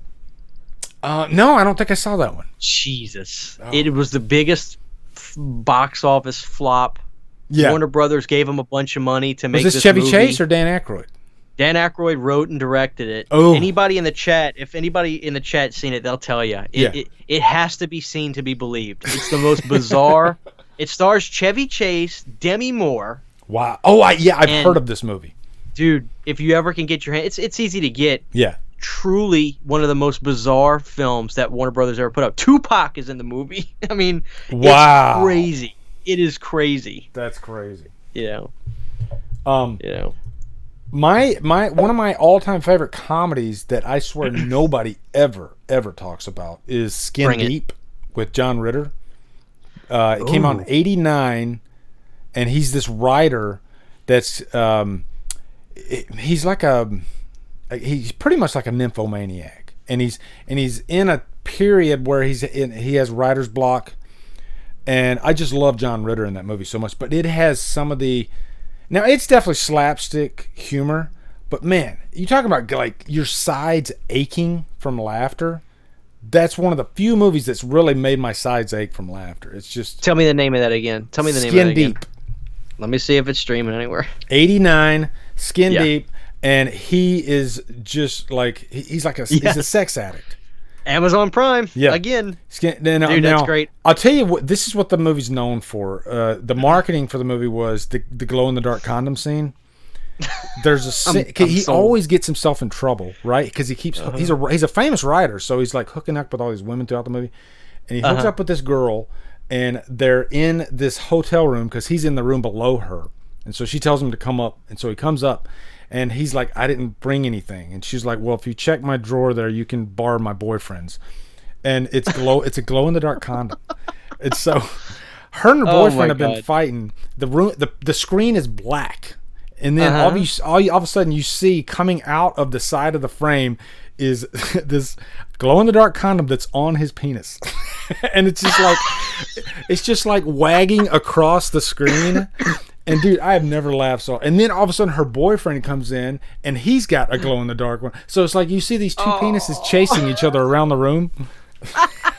And if that doesn't sell you for that movie, then I don't know what will.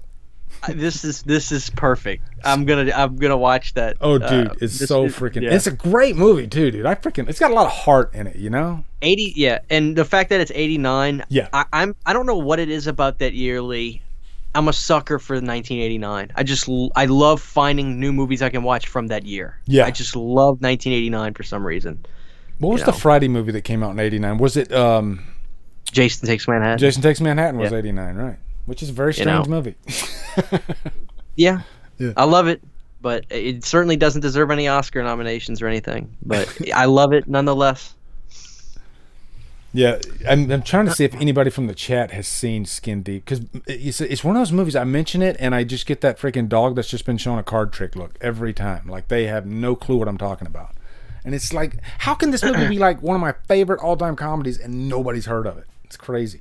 But I'm a product of the 80s, and I was one of those kids that would just literally sit there watching HBO just for hours and hours on the weekends and just catching every movie that came on. And a lot of times it was movies that nobody has even heard of. And I think that's how I discovered Skin Deep. Yeah. I actually saw somebody in your chat mention one of my favorite movies from the 80s. It was early 80s. It was called Night Shift. Oh, yeah. With Michael Keaton and Fonzie. Yeah. Jesus, I love that movie so much. That's one of my favorites, too. Oh, yeah. Man, I remember, like, in the 80s, that the famous HBO logo, the intro, and I'd get so excited by, because it was like once a week, I think it was Saturday nights would be HBO new release night. And, and you wouldn't get that intro for every movie. But when it was new release night, you'd get that little opening. And you can find it on YouTube, too. The HBO logo, like, three-dimensional almost, like coming towards the screen. I know what you're talking about. Yeah. So dude, classic. It was good to be a teenager in the 80s. It really was, man. It was cool. Freaking Headbangers Ball, all that shit. Yeah. Man, the freaking dog scene always gets me, That is brutal. Yeah. That's some good effects, too, actually. And it's real. It's in camera. Yep, in camera, dude. CGI. That's what I love about it. Oh, dude, and he's just like sitting there with the freaking spike in his chest. Yeah, it's brutal. Look at that, man. Brutal. Isn't that great? And it's like they don't do that now. These days, what would they do? They put a freaking CGI, like a guy in a green suit would be sitting up against that wall, and they'd freaking make it a CGI. And this is so much better. Yeah, it's all done in post. Yeah. It's so much better. You know why? Because we know it's fake. But we see the work that went into that, It's tangible. It's three-dimensional. Very good. Oh, Jesus Christ, great, that's brutal looking. When's the last time you saw this? Probably 2 to 3 months ago. Oh, really? Okay. Pretty recent. It's been fairly, but like you, man, you have to watch so many movies. You just forget. There's no way I can possibly remember every scene from this movie because so much stuff runs together. After I'll watch Tobe Hooper's Life Force and then watch Idle Hands the next day, and then it'll be Suspiria, and then the next day it could be Demons 2. Like just I need to see Demons 2 because I love Demons, and I hear Demons 2's even better. Is that true? I love Demons 2. First of all, you have to appreciate the soundtracks. Demons, I remember, had Go West in there. Yep. And if memory serves, Demons 2 had The Cult in there. And I just got out of my chair when I heard The Cult. No, you know what I got out of my chair on? That Demons had Save Our Souls from Motley Crue off of Theater of Pain. And I'm like, oh my God, that's a deep cut track they're putting in this movie. Yeah, and what do you think about Theater of Pain? Because I think that's the most underrated Motley Crue album. Is Crue Member in there? I'm a Crue guy. My favorite's Dr. Feelgood. I'm a big Bob Rock fan, the producer, so I love that massive sound he got. Yeah, I think Theater of Pain's great. I also love the production on Theater of Pain too. Just that almost mushed sound it has. Like here's the best way to put it. Like if you were to take all the non-single songs, and just rack them and stack them, not the singles, not the Smoking in the Boys Room, all that stuff, just non-single songs from every album, I think I love Theater of Pain the most. Like it's a great album. Every non-single song on that album, I think I like better than the singles. Yeah. Louder Than Hell. That's a great tune too, man. Tonight is like one of the most underrated freaking Motley Crue songs ever. I think so too. And I'm a big Mick Mars guy. Dude. The stigma is, if Mick Mars was in a different band, he'd get more credit. But you know what? Nope. Mick Mars was perfect for Motley Crue. Vince Neil was perfect for Motley Crue. I don't care if a producer had to spend 8 takes with Vince Neil to get the right cut. It's still his voice, and you have to have Vince Neil's voice in Motley Crue. Have you ever checked out? I'm sure you have. Did you ever check out the Karabi album from '94? Oh, dude, yeah. I actually dug it, but it's not Motley Crue. But I love the sound of that album. Holiday. I do. Yeah. Hooligan's Holiday is a great ass song, man. It is a good album, but but I tell you what, as good as it is, Jesus Christ, if you listen to Vince Neil's solo album with the great Steve Stevens, I mean, talk about a home run getting Billy Idol's guitar player. Yep. No contest. That's a great album. Yeah. That's a great album. You're invited, but your friend can't come. Yeah. Dude, let's dig deep, okay? That solo album, I believe Vic Fox played drums on that album, who used to be in a band that I was like obsessed with back in the late 80s called Enough's Enough. Have you ever heard of Enough's Enough? Have I heard of Enough's Enough? Yes. I love... my favorite song is actually off of Strength, and it's like Opener, Heaven or Hell. Oh my god, Strength is one of the most underrated fucking albums I've ever... Like, nobody talks about Strength. There's not a bad song on the whole album. It's so good. Lee, this live stream could really skew because I'm obsessed. I think we probably listen to a lot of the same music. Especially, that's what I'm gathering. That last wave of hair metal. Although I'm not, like I've said before, I'm not a huge fan of that term. They had long hair during that time. Big deal. Dude, most talented musicians of the bunch, dude. So, some of those bands, and I tell people all the time, guys, Warrant is one of the most talented songwriting bands. Cherry Pie is not what they were about. That's not a good representation. And even Jenny Lane would have told you that too. There's even a video on YouTube of him saying, I want to shoot myself in the freaking head because of that song. Because the quality of music on Cherry Pie, it's a step up from, and I even like Dirty Rotten Filthy Stinking Rich. That's a great album, but I think they step it up with Cherry Pie. Cherry Pie is a great album. It's, a lot of fans just call it Uncle Tom's Cabin because that's probably, I think that was the name of what it was going to be. That was the first single that they wanted. They wanted Uncle Tom's Cabin to be the first single. Yeah. I Saw Red is one of the most well-constructed ballads. Yeah. I love that song. I even like The Bitter Pill off of Dog Eat Dog. That's another great ballad. Dog Eat Dog. Yeah, and that album was obviously a big reaction to... It's like Janie was like, all right, I'm sick of this. I want to sell less records. I want to get dirtier and nastier. Yeah. But I love the production on Dog Eat Dog. You know what? You could say that, but also look at I remember when Skid Row put out Slave to the Grind. That was the start of a little bit of a shift for that era of music starting to get heavier, starting to take off the makeup a little bit and get grungier before Nirvana even came along. But then Nirvana came along, and their music was still so different that it took over the. But I mean, there's a lot of great music, I think, from '88, to when Nirvana came to '91 that I think gets overlooked. I think so. I think when you especially look at the year 1990, it was a really actually 92, 92. People got to remember. Firehouse beat out Nirvana for the best new rock band in '92. Yeah, I mean, so there was still them a in fan concert, base. Actually, yeah. Firehouse back in the day. Man, that's awesome. Yeah. Oh yeah, it was a great show too, man. And I remember the lead singer saying, "Hey guys, rock music is really suffering." Like this was right after Nirvana really took off, and rock was starting to. That brand of rock was starting to take a dip. And I remember the lead singer of Firehouse saying, "Hey guys, it's up to you guys to keep this music going on." But man, the show was great. Oh man, that band was top notch. Now let me ask you, how do you feel about Dokken? Oh man, huge Dokken fan. Yep. It's funny. Again, my buddy he's been wanting to get into Dokken, and he was asking me what do I get to. My favorite albums are obviously I love Tooth and Nail. Yeah, I love Back for the Attack. Back for the Attack is by far my favorite. Under Lock and Key has some great melodies, and it's the most 80s thing they did. But Back for the Attack, you need to put your seatbelt on when you listen to that album. Oh, yeah. That album is smoking, dude. And like the instrumental on there, Mr. Scary. Amazing. That's a tasty lick song right there, man. Yeah. And then you had like Lynch Mob had 2 albums, and I don't know if that's George Lynch's project that he did after, because him and Don Dokken, like, I don't want to say they hated each other, but they hated each other. And so he ended up forming Lynch Mob, which is awesome. Like, I love the first 2 albums anyway for Lynch Mob. Great stuff. I don't know if you ever listened to it. It's interesting. The singer from the second Lynch Mob album I like better, but the songs from the first one, I mean, that opener, it's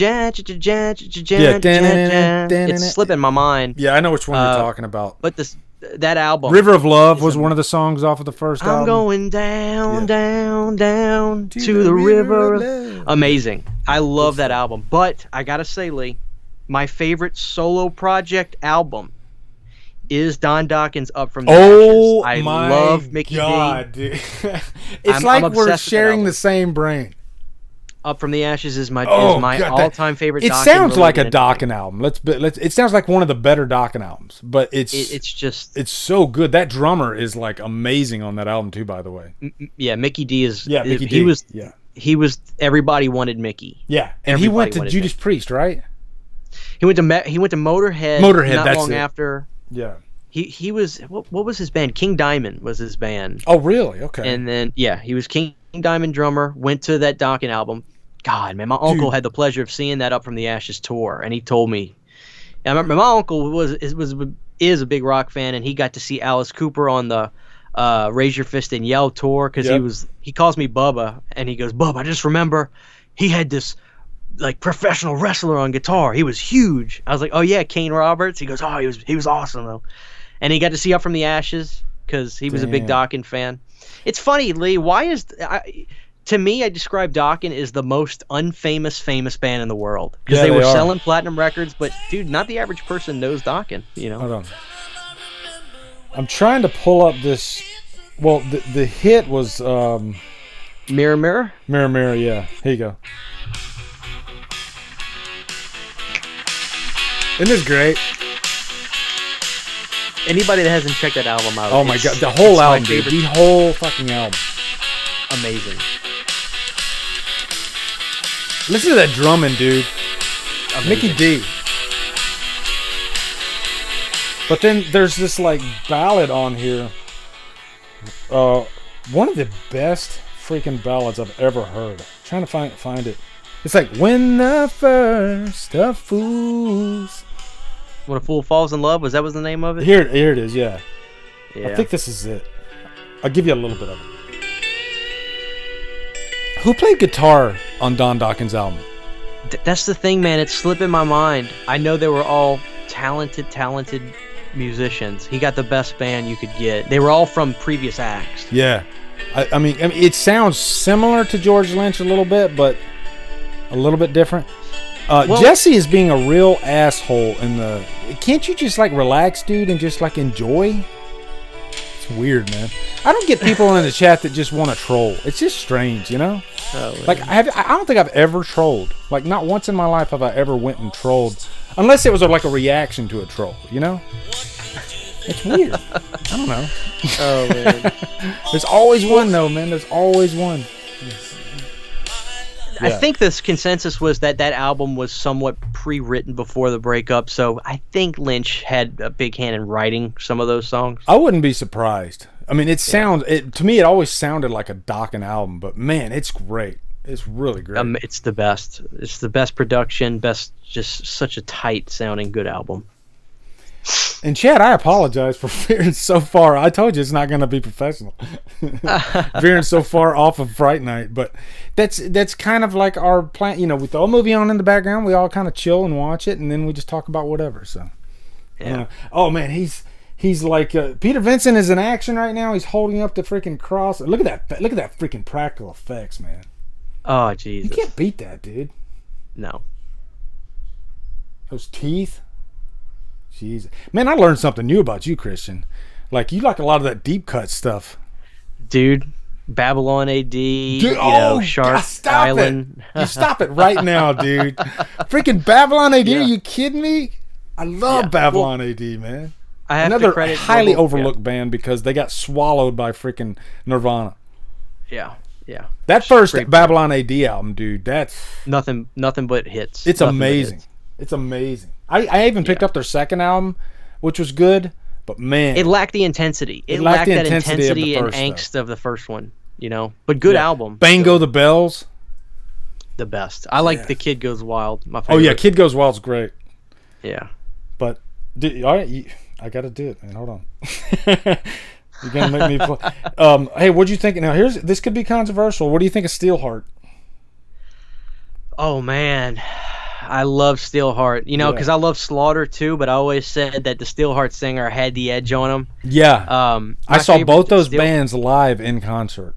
They played together in '92. My favorite. Oh God, you saw them, right? My favorite Steelheart song is "You Can't Stop the Wave from Falling." I can't remember the name of the song. Steelheart. You Can't Stop Me Loving You. Can't Stop Me Loving You. Oh yeah. That's off the first album. I think that might be the first song. Tangled in Rains is good too. Tangled in Rains is really good. Yeah, but people need to realize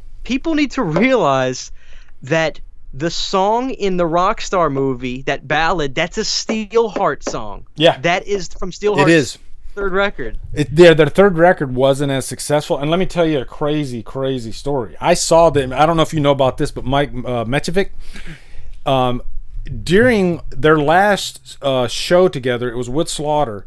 There was this lighting rig, and I was at this show. It's literally on YouTube too. But he's performing. He's drunk off his ass, and he's doing Dancing in the Fire. And then for some reason, mid song, they stop and they start playing "I'll Never Let You Go." And so all of a sudden, this lighting rig just starts swaying. And the crowd starts getting louder and louder because it's obviously broken and it came loose. And this thing's 20 feet tall, made of aluminum structure. And so finally he looks up and it's too late. It starts coming down. So he turns and starts running, and the thing flattens him like a pancake. I saw this live on stage, dude, and it was we thought he could be dead. It was that crazy. Jesus. And so they went and they pulled up this structure and they took him off stage, and that was the last Steelheart show with the original lineup for quite a few years. And I was there. I freaking saw it. And I remember Slaughter came out after because they were closing the show. And I was hoping that Slaughter would say something about him, what's his condition? Is he okay? But they never said a word. And maybe they just didn't cross paths to see him. But maybe not. Slaughter was great though. They were great live. But man, that was, I'll never forget that. And if you go on YouTube, you can literally see that thing fall on him. And it's insane, man. Yeah. But I was gonna play. Here you go. This is that guitar. I love it.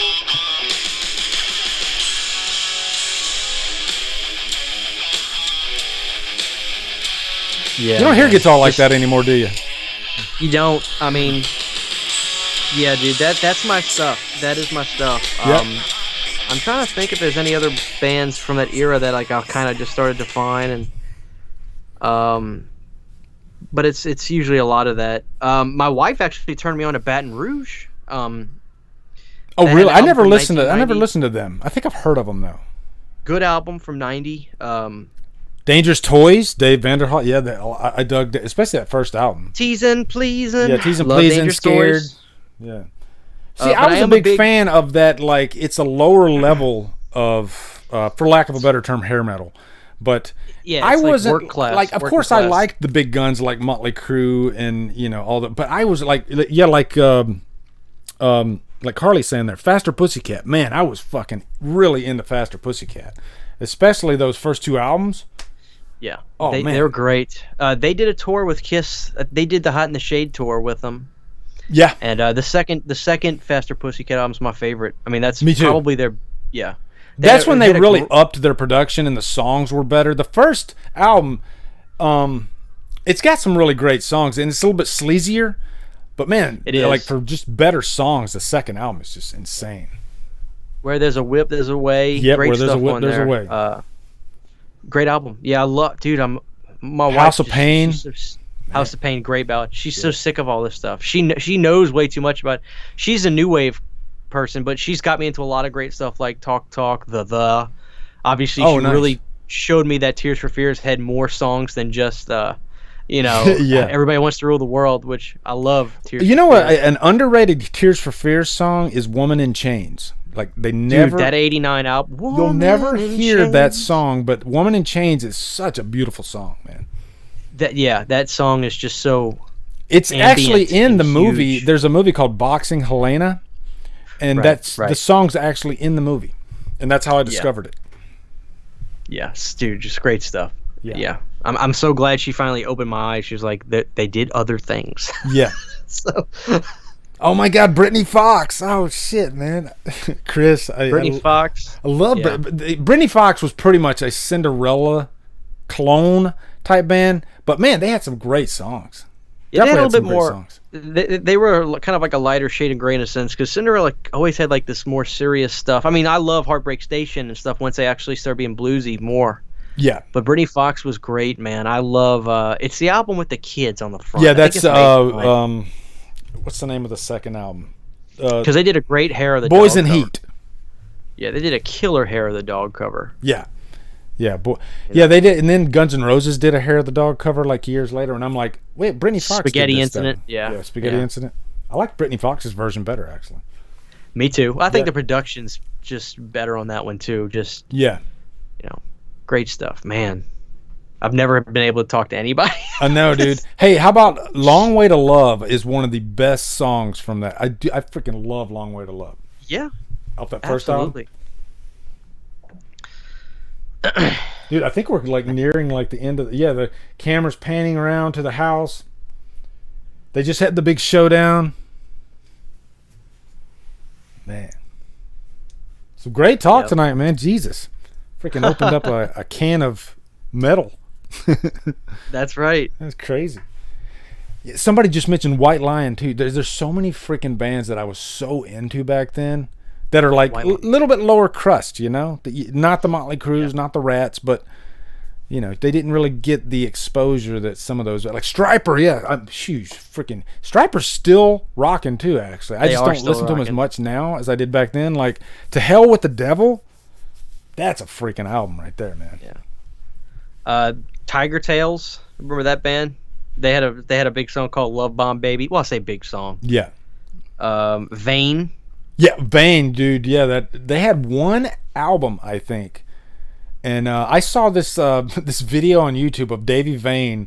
He put the band back together, obviously with like different members, and this was like a couple years ago, and it's just kind of sad, It's just like it's not what they used to be, Well, dude, that genre of music is a young man's game. It is. I mean, it really is. There's only a few guys that are able to keep up with it.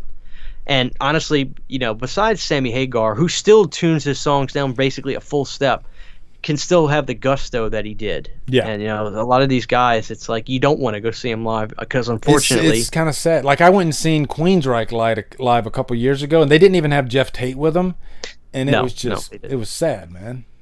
It was sad. Because Queensryche, man, is freaking one of the greatest. Operation Mindcrime, one of the greatest metal albums ever. It is a fantastic great concept album. Yep. I love it. Dude, that's it, man. Freaking credits are rolling. We did it. We got through our first commentary together. We talked about music a lot. We probably pissed off a lot of people. But, yeah. I mean, and people just keep bringing up Winger. I think Winger got a bad rap. I really do. I think Rod Morgenstein could freaking play circles around Lars, if I'm being honest. Rod Morgenstein's probably one of the most respected drummers in the profession. Like, dude he had a progressive rock band outside of Winger that he did before them called Dixie Dregs. And, I mean, wow, what a freaking drummer. But he saw an opportunity. It was a big payday. He went and did Winger, and Winger has some decent tunes, though. I really think they do. Yeah. So I like Winger. Dude, if you go and watch Winger's MTV Unplugged, and you watch them do Headed for a Heartbreak, and you see Kip just murdering that piano. That's actually a great tune, man. Just beautifully playing that piano. And I think the guitar player was Reb Beach. Reb Beach, man. Who is a guy his guitar sound is so good. Like the production on those two albums, those first two albums, Winger Out, actually the third one too. Pull. It just sounds big, you know. It just sounds really big. I mean, once they got made fun of on The Simpsons, I kind of got pissed off at Metallica when they pulled that shit. Now it's really just footage of him throwing a dart. So maybe the media made out more of it than it was, but I think it was just, you know what? They're musicians. It's just different types of music. But to really just knock somebody, unless they're completely like, you know, auto-tuning it or something like that. But if they're literally playing the instruments and you're going to give them shit, I always thought that was kind of bullshit, you know? It's funny because they were on Howard Stern not long ago, and Howard had asked him, he goes, like, you guys were really mean and angry back then. Were there any musicians that you wanted to apologize to? And they actually said, yeah, I mean, Kip never really did anything to us. So we kind of apologized to him about that. Good for them for doing that.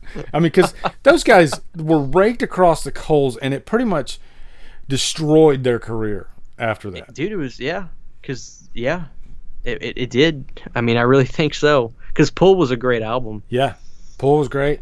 And last band I'm going to mention for the night, okay? You ready for this? Kix. Kix, Kix is great. Yeah. Dude, Midnight Dynamite, man. See, I first heard of Kix when they put out that ballad that was really, really huge at the time. And they did 4 albums, I think, up to that point. And they finally got the notoriety because of this freaking ballad, which is a really great ballad, actually. But then I got into their music because I bought that album. And I was like, oh, let me check out their previous stuff. And then Midnight Dynamite, I was like, damn, this is a kick-ass freaking rock album. It's kicking. So they were another band that I really, really dug back in the day, Kix. And they still do it too, dude. They like the lead singer, he's freaking still just as skinny. He still looks the same, just a little older. Yeah.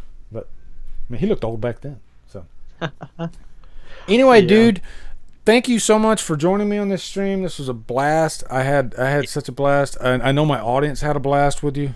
So yeah, I appreciate it, man. It's been a pleasure. You've always been really kind to me. Thanks, man. I appreciate that. You too, likewise. Yeah.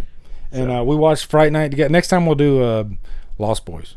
We'll do cool. Lost Boys. We'll plan that out soon. Yeah. We'll plan out Lost Boys soon, and we do that on my channel and have a good time and talk about, you know, how grunge killed hair metal.